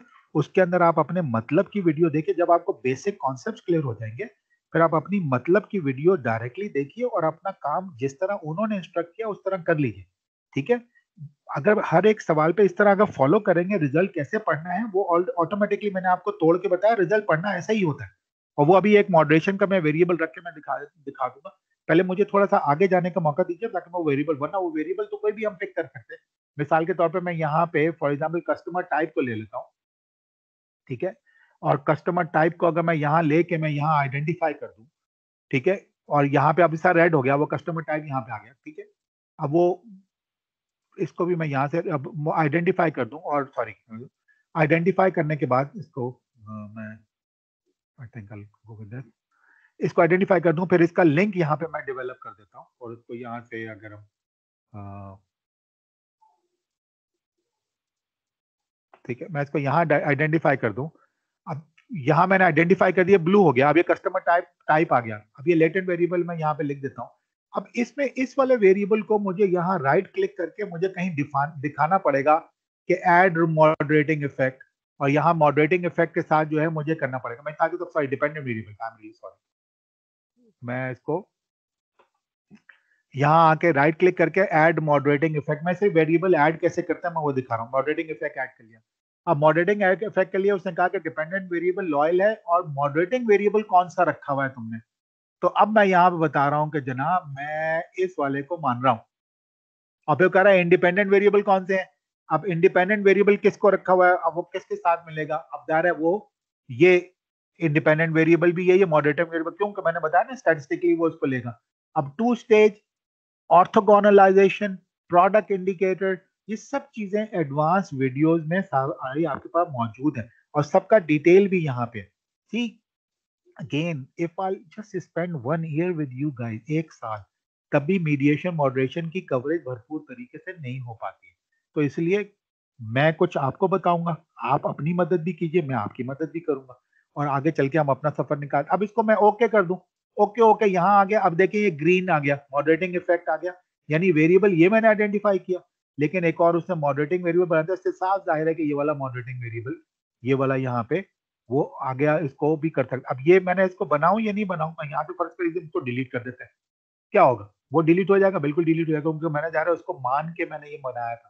इसको मैं यहाँ आऊँ और यहाँ आके बोलूँ कि एक मॉडरेटिंग इफेक्ट लेना है, अच्छा लेना है, फिर वो मुझसे पूछेगा मॉडरेटर वेरिएबल कौन सा है। मॉडरेटर वेरिएबल क्योंकि मैंने बनाया ही नहीं, है ही नहीं यहाँ पे, तो वो आएगा ही नहीं। तो लिहाजा उसको पहले बना के और फिर इसको इस तरह कंस्ट्रक्ट करेंगे। ये आप में से चंद लोगों का ये सवाल भी आपके लिए आसान हो गया कि इसको कैसे लेके फिर कैसे पढ़ेंगे और कैसा। फिर अगेन मॉडरेटर वेरिएबल की अंग्रेजी को कैसे पढ़ना है, उसको कैसे देखना है। अगेन मैं आपके लिए मैंने सारी चीजें वहां प्रोवाइड की हैं, आपके लिए सारी चीजों के साथ मीडिएशन और खासतौर पे मॉडरेशन के साथ वहां पे सब चीजें मैंने वो प्रोवाइड किया। मैं एडवांस भी असल में बात यही है कि वही सर दानिश का जो सवाल है वो शुरू में वो यही था कि कहाँ से शुरू करें और कहाँ तक जाएं। ये तो बहुत ज्यादा, it's never ending story, but still we are trying to listen. आपके सवाल का जवाब भी दे रहा हूं, मैं आपको थोड़ा सा गाइड भी करूं। और इसमें ऐसा भी हो सकता है, आप अपनी चीजों को देखिए, देखने के बाद कोई अगर सवाल भी होता है तो आप इसे नोट भी कीजिए और ग्रुप में मुझे जरूर आप लिखिए।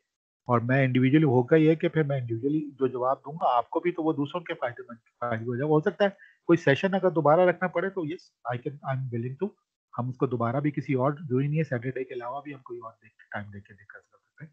लेकिन फिर थोड़ा सा ये मुझे मेंटली भी मुझे पता होगा कि मैंने स्पेसिफिक इसी एरिया पे भी बात करनी है, तो वो उसके लिए फिर हम बात भी कर सकते हैं। तो दिस इज वन एरिया जो you can do that. I hope मैं बहुत ज्यादा अच्छा सेटिस्फैक्टरी आंसर तो नहीं किया, लेकिन मैंने आपको एक डायरेक्शन दी है, आप उसे देखिए, फिर वहां आगे कहीं प्रॉब्लम आती है तो I will help you to help you, don't worry. ठीक है,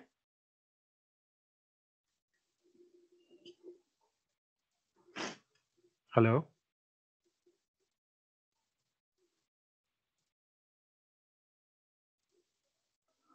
ओके फाइन, चले, कोई और सवाल तो नहीं है, मैं आगे जाऊं, इजाजत है मुझे?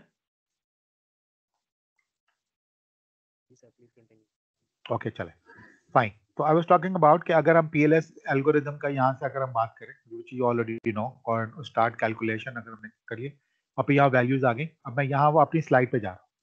स्लाइड पे क्या लिखा हुआ है? स्लाइड पे ये लिखा हुआ है कि जो वेरिएबल रिमूव करें वन एट अ टाइम करें और रन करें। मैंने एक ही वेरिएबल था प्रॉब्लम, मैंने उसको रिमूव किया, रिमूव करने के बाद मैंने उसको रन किया, रन करके वैल्यूज आ गई और चेक कर लिया सब सही है। अब ये उसने लिखा कि रिजल्ट्स चेक कैसे करने, कौन से वाले रिजल्ट्स, ठीक है, कौन से वाले रिजल्ट, ये ताकि वो हम भूले नहीं। अब ये वो यहाँ पे एक्चुअली डिस्क्रिमिनेंट वैलिडिटी वाले भी, इंटरनल कंसिस्टेंसी वाली भी, कन्वर्जेंट वैलिडिटी वाली भी, और इंडिकेटर रिलायबिलिटी। और ये कौन से रिजल्ट है? रिजल्ट ये थे इंडिकेटर लोडिंग को ग्रेटर देन 5 को ऑलरेडी हमने टैकल कर लिया, किसी को रिमूव करना नहीं करना।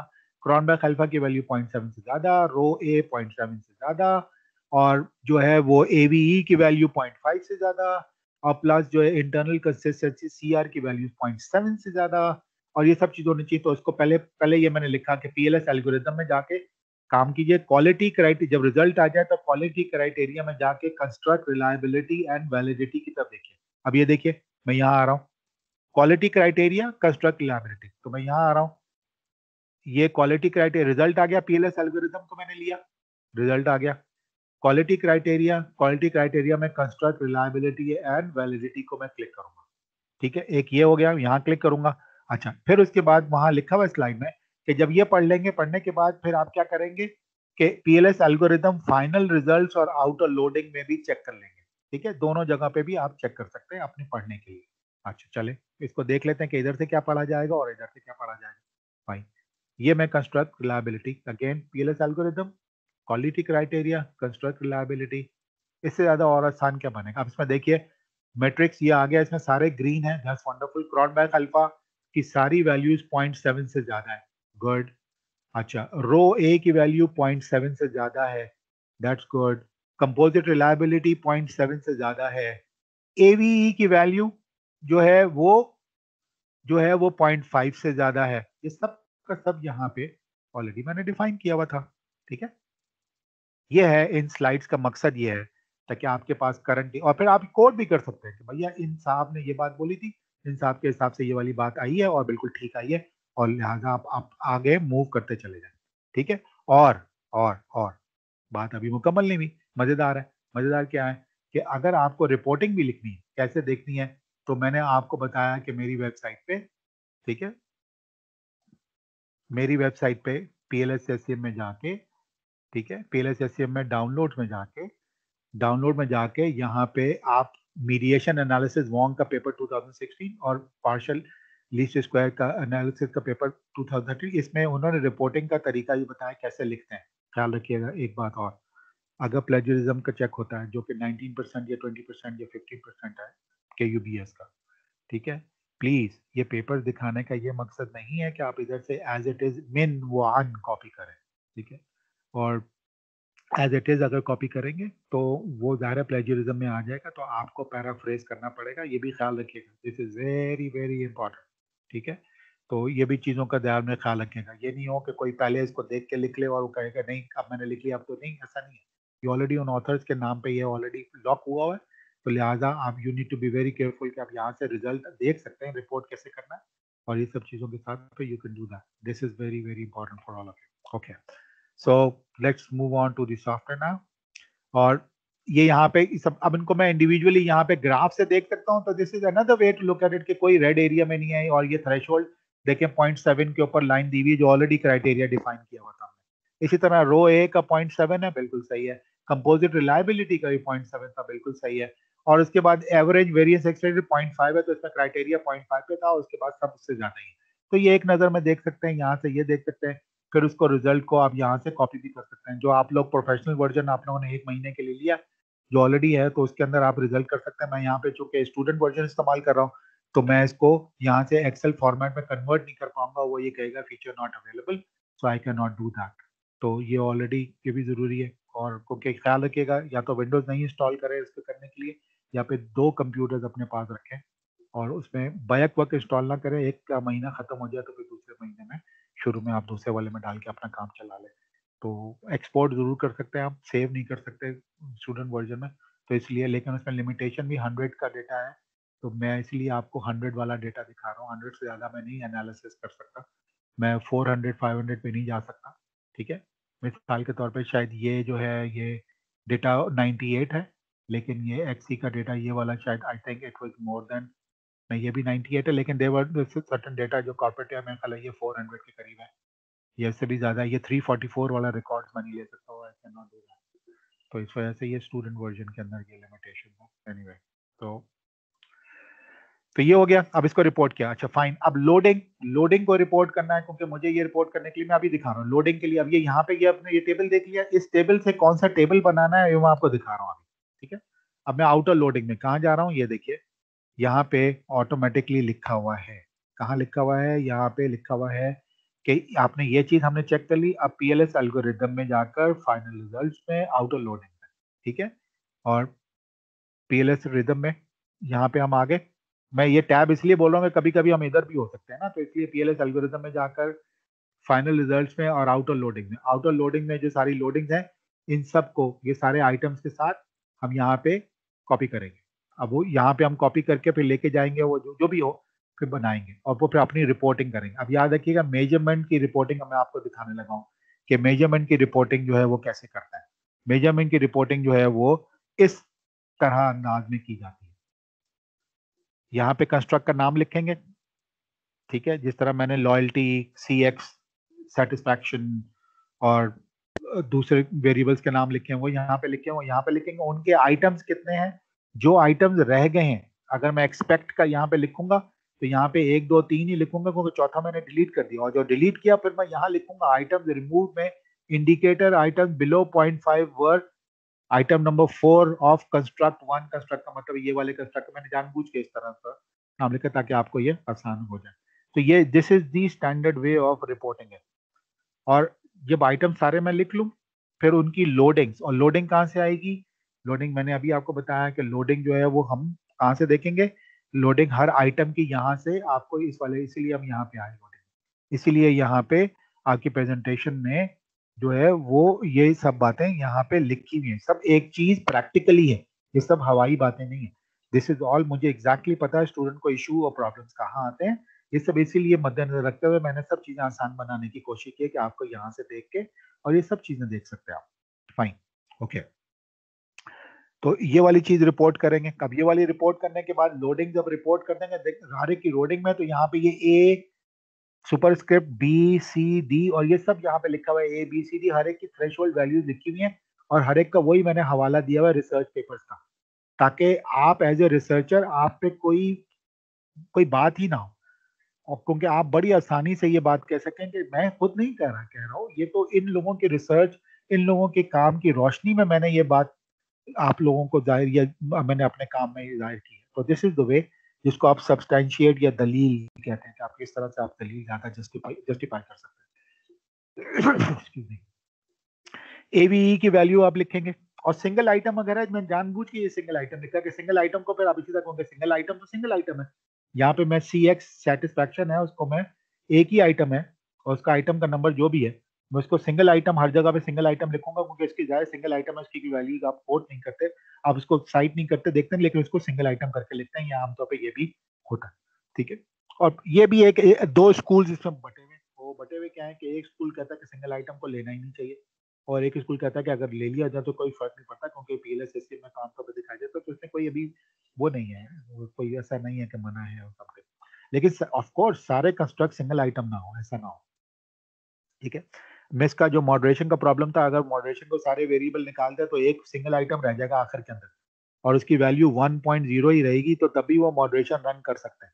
इसका मतलब है मॉडरेशन सही तरह से काम नहीं कर रहा। मेरा एक पेपर है जो अभी थोड़े अरसे में छपने को जाएगा, वो जो है इंटरनेशनलाइजेशन चैलेंजेस ऑफ एसएमईज है, हेल्प समबडी, मेरे से मुराद मेरा नहीं है लेकिन मेरे स्टूडेंट का, तो वो सप्लाई चेन के अंदर वो सीपैक सिचुएशन करने की, उसमें मॉडरेशन की वैल्यू जो है वो जो इंटेलेक्चुअल कैपिटल था उसमें मॉडरेशन की वैल्यू इतनी अच्छी नहीं आ रही। हमने इसको एज इट इज ही उसको प्रेजेंट किया और वो हमने भिजवाया, और भिजवाने के बाद वो जर्नल में, बहुत अच्छा जर्नल है, इम्पैक्ट फैक्टर आई थिंक 4 से ज़्यादा है, तो उन्होंने एक्सेप्ट कर लिया और उन्होंने मतलब इस बात को अप्रिशिएट किया कि जो चीज़ जैसे सामने है वैसे ही है, बजाय इसके कि हम उससे ज़बरदस्ती, चूंकि सी पैक में हमारे यहाँ हो रहा है तो हम सी पैक को उसको कब करके उल्टा सीधा कोई भी बात करते हैं। हमने उसको जस्टिफाई किया कि ऐसा क्यों है पॉसिबल और ऐसा क्या वजह है और आजकल क्यों ऐसा रिजल्ट आया है और ये वजह है, जब भी हमने इसको डेटा को हमने भरा था, and that was of course from Balochistan, Balochistan cases से हमने ये काम किया था, तो खासतौर पे गवादा केसेस है। एनीवे, तो ये सारी रिपोर्ट, ये रो एक की इस तरह की रिपोर्टिंग करेंगे, फॉर्मेट यहाँ पे बना हुआ है। ठीक है, और मैं आमतौर पे क्या करता हूँ कि ये एक टेम्पलेट बना के माइक्रोसॉफ्ट वर्ड में इस तरह के रख लेता हूँ और उसके बाद जो भी मेरा काम होता है मैं उस टेम्पलेट को इस्तेमाल करके मैं वर्ड के ऊपर उसको इस्तेमाल करता हूँ। यहाँ पे सारे रोज वगैरह ऊपर नीचे होती रहती हैं। ये एपीए 6th एडिशन या 7th एडिशन के हिसाब से ठीक मैंने जानबूझ के टेबल बनाया है इस तरह का कि आप उसे यूज कर सकते हैं। और ये क्या हुआ, अब नेक्स्ट चलते हैं। अब नेक्स्ट में डिस्क्रिमिनेंट वैलिडिटी है। डिस्क्रिमिनेंट वैलिडिटी जो है वो आमतौर पे कॉन्सेप्ट क्या है कि जिस तरह कन्वर्जन वैलिडिटी था कि हर कंस्ट्रक्ट, हर लेटेंट वेरिएबल के जो इंडिकेटर्स हैं वो आपस में कोरिलेट और पॉजिटिवली कोरिलेट होना चाहिए, तो ये एक अच्छी बात है, ये कन्वर्जन वैलिडिटी कहलाती है। लेकिन एक चीज रहेगी हमारी डिस्क्रिमिनेंट वैलिडिटी। डिस्क्रिमिनेंट वैलिडिटी क्या है कि ये इस मर्तबा हम बात ये करेंगे कि किसी भी लेटेंट वेरिएबल के इंडिकेटर्स, किसी भी लेटेंट कंस्ट्रक्ट, वेरिएबल्स को मैं कंस्ट्रक्ट कर रहा हूँ, लेटेंट कंस्ट्रक्ट के जो जो आइटम्स है वो दूसरे कंस्ट्रक्ट के आइटम से कोरिलेट बिल्कुल ना करें। यहाँ पे लेटेंट वेरिएबल की बात नहीं हो रही है, यहाँ पे बात हो रही है कि वो दूसरों से मुख्तलिफ हों, कोरिलेट ना करें का मतलब मुख्तलिफ हो। तो discriminant validity is the extent to which a construct is truly distinct from other constructs by empirical standards. Empirical standards का मतलब क्या है कि वो जो भी स्टैंडर्ड मेंटेन हुआ हुआ है वैल्यूज का, वो एक खास वैल्यू से कम हो तो वो ज्यादा बेहतर है, लेकिन आमतौर पे बिल्कुल रिलेट नहीं करनी चाहिए। ठीक है, it is also known as vertical collinearity. ये just for the sake of knowledge मैंने लिख दिया कि इसको कभी कभी किसी किताबों में, कुछ तन किताबों में, कभी रिसर्च पेपर में वर्टिकल कोलिनियरिटी को भी इसको कहते हैं, डिस्क्रिमिनेंट वैलिडिटी को। तो two construct may be conceptually different but should also be different on empirical standard. कोई कंस्ट्रक्ट है वो दो मुख्तलिफ है, मिसाल के तौर पे आपके जितने वेरिएबल है वो कॉन्सेप्चुअली तो डिफरेंट है, लेकिन उनको स्टैटिस्टिकली भी डिफरेंट होना चाहिए, आपस में मिलने नहीं चाहिए। कहीं ऐसा तो नहीं है जिस तरह मिस का सवाल था कि वो दिखने में रिफ्लेक्टिव है लेकिन उनकी बनावट में उनके इंडिकेटर फॉर्मेटिव है, और फॉर्मेटिव इस तरह के हैं इंडिविजुअल कंस्ट्रक्ट पे नहीं, यानी वो आपस में मिलते हैं, एक कंस्ट्रक्ट के आइटम दूसरे कंस्ट्रक्ट के आइटम से मिलते हैं तो वो रिपीट हो जाएगा, सेम हो जाएगा, तो फिर वो डिस्टिंक्टिव नहीं रहेंगे, यूनिक नहीं रहेंगे, वो डिस्क्रिमिनेट नहीं कर पाएंगे कि एक वाला कंस्ट्रक्ट दूसरे वाले से डिफरेंट। ओके, इसके 3 क्राइटेरिया हैं।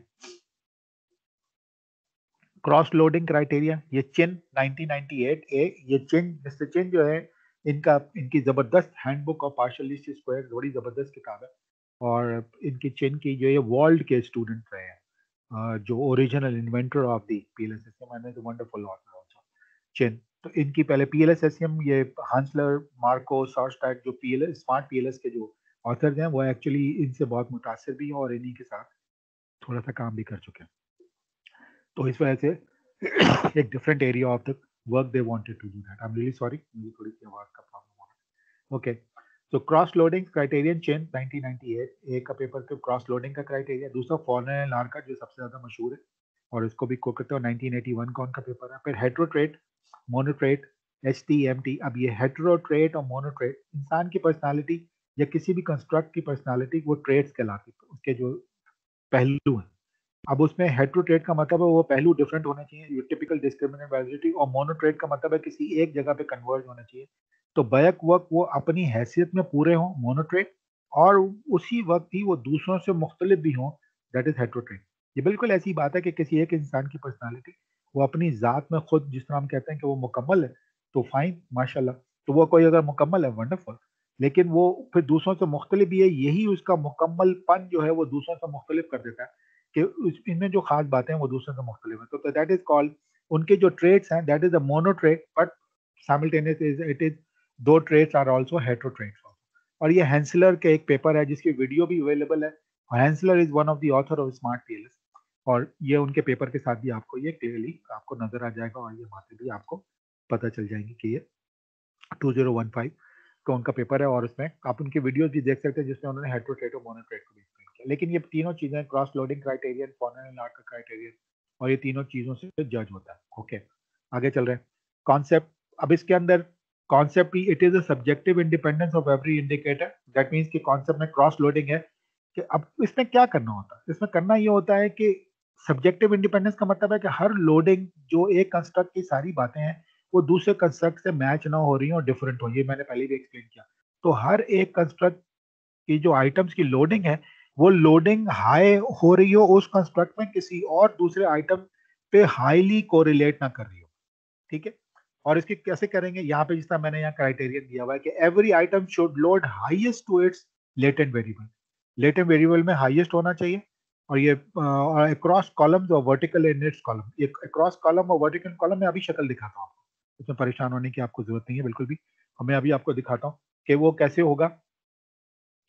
मैं यहाँ पे रिपोर्टिंग का तरीका ये देखिए आप, ये क्रॉस लोडिंग है। क्रॉस लोडिंग में अगर एक्सपेक्टेंसी, जिस तो मैंने आपको बताया एक्सपेक्टेंसी के 0.838 837 ये इसमें हाईएस्ट लोड हो रहे हैं, और बाकी किसी और में यहाँ पे अगर आप देखें अक्रॉस, ठीक है, अक्रॉस कॉलम जो है, ठीक है, यानी लॉयल्टी के अंदर हाईएस्ट नहीं है, ये हाईएस्ट है, और इसी तरह एक्सपेक्टेंसी में दूसरों वालों के साथ भी हाईएस्ट जो यहीं पे लिखे हुए हैं सारे के सारे, ठीक है ना। तो ये उस अंग्रेजी का मतलब है जो यहाँ पे लिखा हुआ है, वो क्या लिखा हुआ है, वो ये लिखा हुआ है कि अक्रॉस कॉलम्स और वर्टिकल इन इट्स कॉलम, ये मतलब है कि वो उसके अक्रॉस कॉलम के वो उसके हाईएस्ट ही रहे।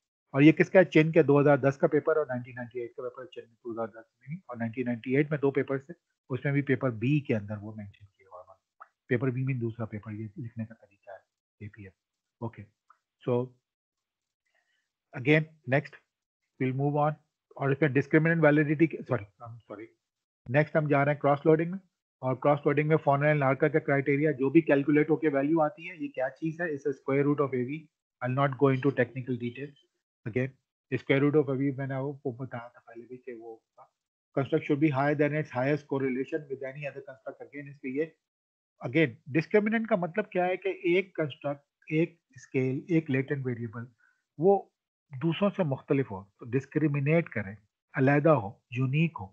अब इसमें जितने क्राइटेरियन तीनों जो मैंने बताया वो तीनों क्राइटेरियन कौन सा, क्रॉस लोडिंग, फॉर्मूला लाकर, एचटीएमटी, ये तीनों क्राइटेरियन आपस में बताते ही यही है कि वो एक दूसरे से कंपैरिजन करेंगे कि वो मुख्तलिफ हैं या नहीं। तो फॉर्मूला लाकर मैं square root of A B निकालें, it should be greater than, it should be greater than what, highest correlation with its LV is highest in any column। यानी वो जो भी स्क्वायर रूट निकालने के बाद जो वैल्यू आए वो दूसरे लोगों की जो कोरिलेशन है उससे सबसे ज्यादा हाईएस्ट नजर आए। वो अभी मैं दिखाता हूँ आपको, अभी बताता हूँ कि स्क्वायर रूट की वैल्यू जो है वो हाईएस्ट होनी चाहिए और डायगोनल में होगी, हमेशा याद रखिएगा फॉर्मूला क्राइटेरिया। ओके, एचटीएमटी क्राइटेरिया में भी 3 है। ये आमतौर पर ज्यादातर रिसर्च पेपर में रिपोर्ट नहीं होता, लेकिन बहुत आसान है और हो जाता है। ये आमतौर पे अवॉइड करते हैं लोग उसको, और समहाउ इतनी आसानी से रिटा आता नहीं है, तो लोग क्या करते हैं, कॉर्नर लाकर और क्रॉस लोडिंग के ऊपर ही रिपोर्ट कर देते हैं, जो कि कोई बुरी बात नहीं है, क्योंकि 3 में से 2 क्राइटेरिया का रिजल्ट अगर सही आ रहा हो तो तीसरे पे नहीं भी आ रहा तो कोई बात नहीं, और अगर तीसरा कैलकुलेट भी कर ले और अगर वो सही आ रहा है तो रिपोर्ट कर दे, अगर नहीं भी आ रहा ना रिपोर्ट कर, कोई फर्क नहीं पड़ता, क्योंकि 3 में से 2 क्राइटेरिया लेकिन दिखाने जरूरी है। एनीवे, HTMT का मतलब क्या है कि HTMT के 3 क्राइटेरिया, जिसमें मिस्टर क्लाइन 2011 में उन्होंने अपना पेपर में, Smith Kline is not, Rex B Kline इनका पूरा नाम है मेरा ख्याल है, if I am taking it correctly. Wonderful author, किताबें इनकी जबरदस्त हैं, 2 किताबें इनकी बहुत जबरदस्त, और रेक्स बी क्लाइन की जो उनकी किताब में कंजर्वेटिव थ्रेशोल्ड उन्होंने 0.85 यानी इससे कम होना चाहिए। और फिर gold at all, gold is a German actually person who has done some work on that. So HTMT more liberal threshold 0.90 से अगर कम हो वैल्यू तो तब सही है। और फिर HTMT inference, ठीक है, ये एक वैल्यू है कि उन्होंने कहा बूट स्ट्रैपिंग करें, बूट स्ट्रैपिंग करके अगर HTMT सिग्निफिकेंट डिफरेंट देन 1 आ रहा है, यानी उसका कॉन्फिडेंस इंटरवल है थोड़ा सा कॉम्प्लेक्स है लेकिन वो आ रहा है तो उसको करते हैं। तो कहने का मतलब है HTMT close value close to 1, अगर ये HTMT की वैल्यू 1 के करीब है तो इसका मतलब है डिस्क्रिमिनेंट वैलिडिटी नहीं है, हालांकि होनी चाहिए। इसका मतलब है जितना 1 से दूर होगी डिस्क्रिमिनेंट वैलिडिटी है, दैट मीन लेस देन 1। तो फिर लेस देन 1 का मतलब कितना क्लोज कोई हो, भाई क्लोज का मतलब 0.85 से कम हो, ये क्लाइन का क्राइटेरिया है। 0.890 से कम हो, ये गोल्ड का क्राइटेरिया है। या फिर इसका जो है कैलकुलेट कर लें बूट स्ट्रैपिंग और उसमें भी अपर कॉन्फिडेंस इंटरवल के साथ आप कर लें। यहाँ पे ये तीनों रिपोर्ट करने के तरीके मैंने यहाँ पे समझाने के लिए दिए हुए आपकी मेरी प्रेजेंटेशन में, जिसको देख के आप रिपोर्ट कर सकते हैं। और हर एक के साथ आगे रिसर्च पेपर लिखा हुआ है कि किस मेथड के जरिए अगर HMT का क्राइटेरिया, अगर फॉर एग्जांपल गोल्ड के क्राइटेरिया से वो फिट नहीं हो रहा है आपका अव्वल तो वो ऑटोमेटिकली गोल्ड के क्राइटेरिया से फिट हो जाएगा, अगर वो लेस देन 0.85 है तो नहीं हो रहा है, या 0.85 से ज्यादा आपका वैल्यू आ रही है लेकिन 0.90 से ज्यादा कम आ रही है, तो फिर आप गोल्ड के क्राइटेरिया में जाके और जस्टिफाई कर सकते हैं कि ये मेरा। और तीसरा ये है कि बूट स्ट्रैपिंग के जरिए कंप्लीट बूट स्ट्रैपिंग ले लीजिए, इंस्ट्रक्शंस तक लिखी हुई कंप्लीट बूट स्ट्रैपिंग ले लीजिए और उसको फिर आप कैलकुलेट करके देखें, और तब आपका ये हंसलर वाले उसमें ये उन्होंने तरीका बताया कि कैसे करें। फाइन, ये बात हो गई। और फिर यहाँ पे मैंने यहाँ बताया कि क्रॉस लोडिंग में, स्मार्ट पीएलएस में क्रॉस लोडिंग क्योंकि एनालिसिस हो चुका हुआ है, उसको पढ़ना कहाँ से है। पीएलएस एल्गोरिथम में जाएंगे, क्वालिटी क्राइटेरिया में जाएंगे, डिस्क्रिमिनेंट वैलिडिटी में जाएंगे और क्रॉस लोडिंग वाली चीज को पिक कर लेंगे और बोल्ड कर देंगे indicator item loaded on its LV. कैसे बोल्ड कर देंगे, जिस तरह मैंने यहाँ पे बोल्ड किए हुए हैं, अगर उसी इंडिकेटर के एक्सपेक्ट वाले इंडिकेटर्स को बोल्ड किया हुआ है, फिर लॉयल वाले के लॉयल को अगले वाले कॉलम में किया हुआ है, फिर क्वालिटी वाले को, फिर सेटिस्फैक्शन को। जो मैंने कहा सिंगल आइटम जा रहा है, मैंने सिंगल आइटम को तो कुछ भी नहीं किया, क्योंकि सिंगल आइटम का रिजल्ट वो 1 ही आता है हमेशा। Excuse me.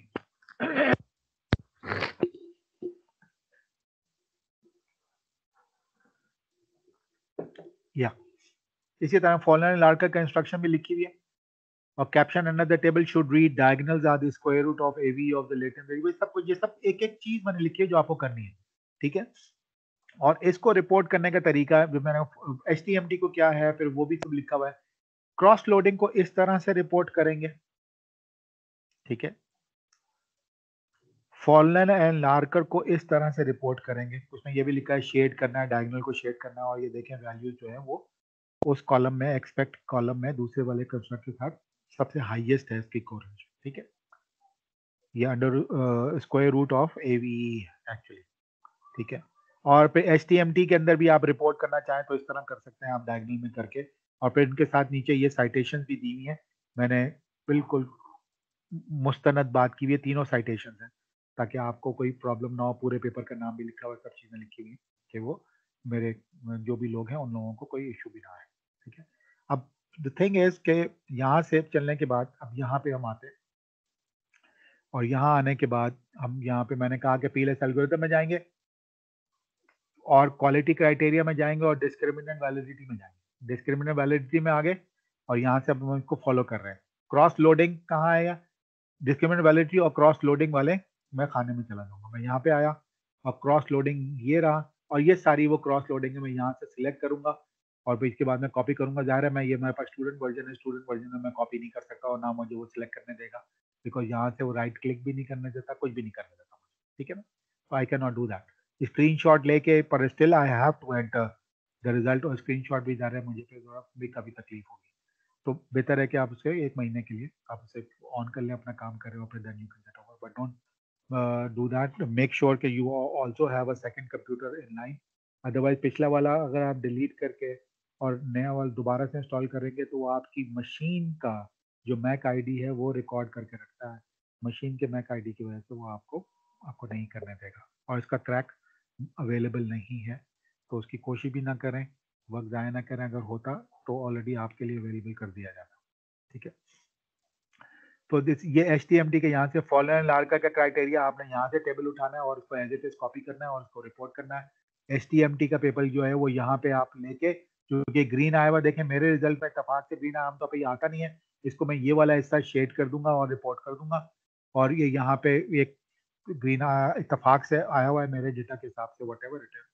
तो दिस इज समथिंग जो रिपोर्ट करते हैं, और इसको रिपोर्ट करने का क्राइटेरिया मैंने भी बताया कि हम यहाँ पे पीएलएस एल्गोरिथम में और डिस्क्रिमिनेंट वैलिडिटी में जाएंगे। एक चीज मैं जानबूझ के आपको नहीं बता रहा कि ये जो है HTMT के अंदर आप इसको कैसे एनालाइज करें। ये यहाँ पे upper confidence interval after using bootstrapping with complete bootstrapping अगर आप कहें तो मैं दिखा देता हूँ एक एहतियातन कि चले हम इसको कर लेते हैं। यहाँ पे आ जाए मॉडल में, और इसको मैं यहाँ बूटस्ट्रैपिंग आ जाए, अगर बूटस्ट्रैपिंग करते हैं just for the sake of recording अगर मौजूद हो जाए तो अच्छा है। मैं यहाँ पे वैल्यूज मैंने 5000 ली हुई, मैं 5000 से कम वैल्यू नहीं लेता हूँ, क्योंकि 5000 जो है एफ्रॉन जो बंदा जिन्होंने बूटस्ट्रैपिंग की इजाद किया, मिस्टर एफ्रॉन, उनकी किताब में भी और प्लस दूसरे लोगों ने भी बताया, ज़्यादातर लोगों ने, जेम्स गैस्किन और सारे लोग 5000 पे ही सजेस्ट करते हैं। अपना एनालिसिस कीजिए, लेकिन वो डेमो में आमतौर पर 1000 दिखाते हैं या कभी 500 दिखाते हैं।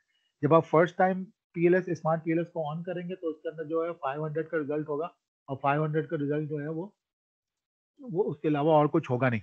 तो ये यही एक होगा सारा काम। तो आप उसे 5000 कर सकते हैं। तो मैं यहाँ पे फॉर ताकि वो जल्दी कैलकुलेट हो जाए, और जल्दी कैलकुलेट होकर मैं इसको 1000 कर देता हूँ, और वो 1000 करके मैं यहाँ पे बेसिक, ये बाय डिफॉल्ट जो है वो बेसिक आएगा।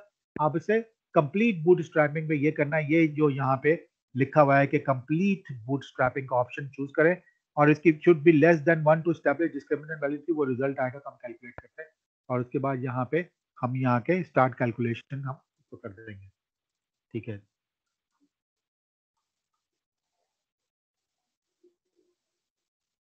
एक उसने हमारे 200 रुपए देने हैं, ठीक है, हाँ बोले वो उसमें कट जाएंगे, ठीक है, आई एम सॉरी।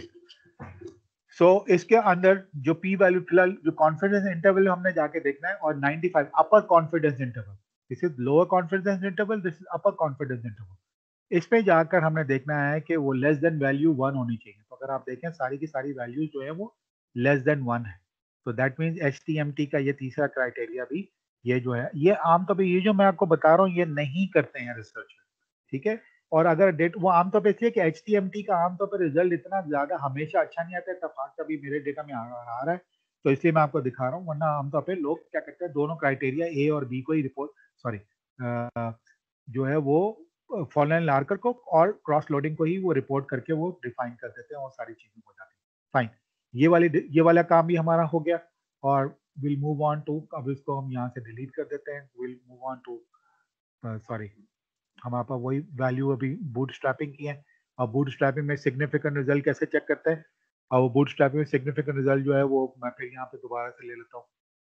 आपका रिजल्ट की सिग्निफिकेंस अगर आपने चेक करनी है तो आप कैसे करेंगे, पी वैल्यू टी वैल्यू जो आती है आमतौर पे वो आप इस तरह करेंगे कि let's see let us do it.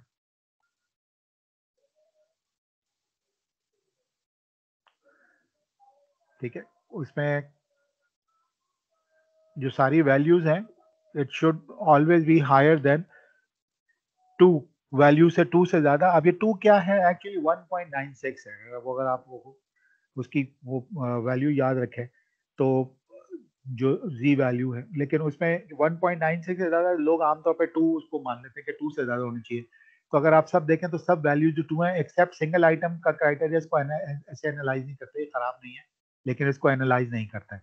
तो सारी वैल्यूज जो है वो 2 से हैं। इवन ये रिलेशनशिप ये सिग्निफिकेंट नजर नहीं आ रहा, ये 2 से कम है, ये सिग्निफिकेंट है, ये सिग्निफिकेंट है, ये सिग्निफिकेंट है, ये सिग्निफिकेंट है। इसका मतलब ये हुआ, यहाँ पे मैं एक अभी जल्दी से एक बात बता देता हूँ। इसका मतलब ये हुआ कि एक्सपेक्टेंसी से जो है कस्टमर सेटिस्फैक्शन का ये रिजल्ट नॉन सिग्निफिकेंट है। बेशक ये वाला सिग्निफिकेंट है क्योंकि ज़ाहिर है वो उससे भी अटैच हुआ है, लेकिन सिग्निफिकेंट है। इसका मतलब है एक्सपेक्टेंसी जो कस्टमर की है वो सेटिस्फैक्शन होने के बाद वो लॉयल नहीं बनते हैं। वो एक्सपेक्टेंसी अगर है और वो पूरा उतरता है तो डायरेक्टली लॉयल बन जाते हैं। पूरा उतरने का मतलब क्या, एक्सपीरियंस होना, एक्सपीरियंस। अब ये फिलहाल जो भी डेटा आया उसके हिसाब से this is how it goes. So तो कहने का मतलब है कि ये नॉन सिग्निफिकेंट रिलेशनशिप में आ गया 1.07 के बीच में। जो मैंने एक बात करनी थी वो सिर्फ आपको ये बताइए कि this is how it goes, but we are moving forward now. तो हम आगे इसको चल रहा है।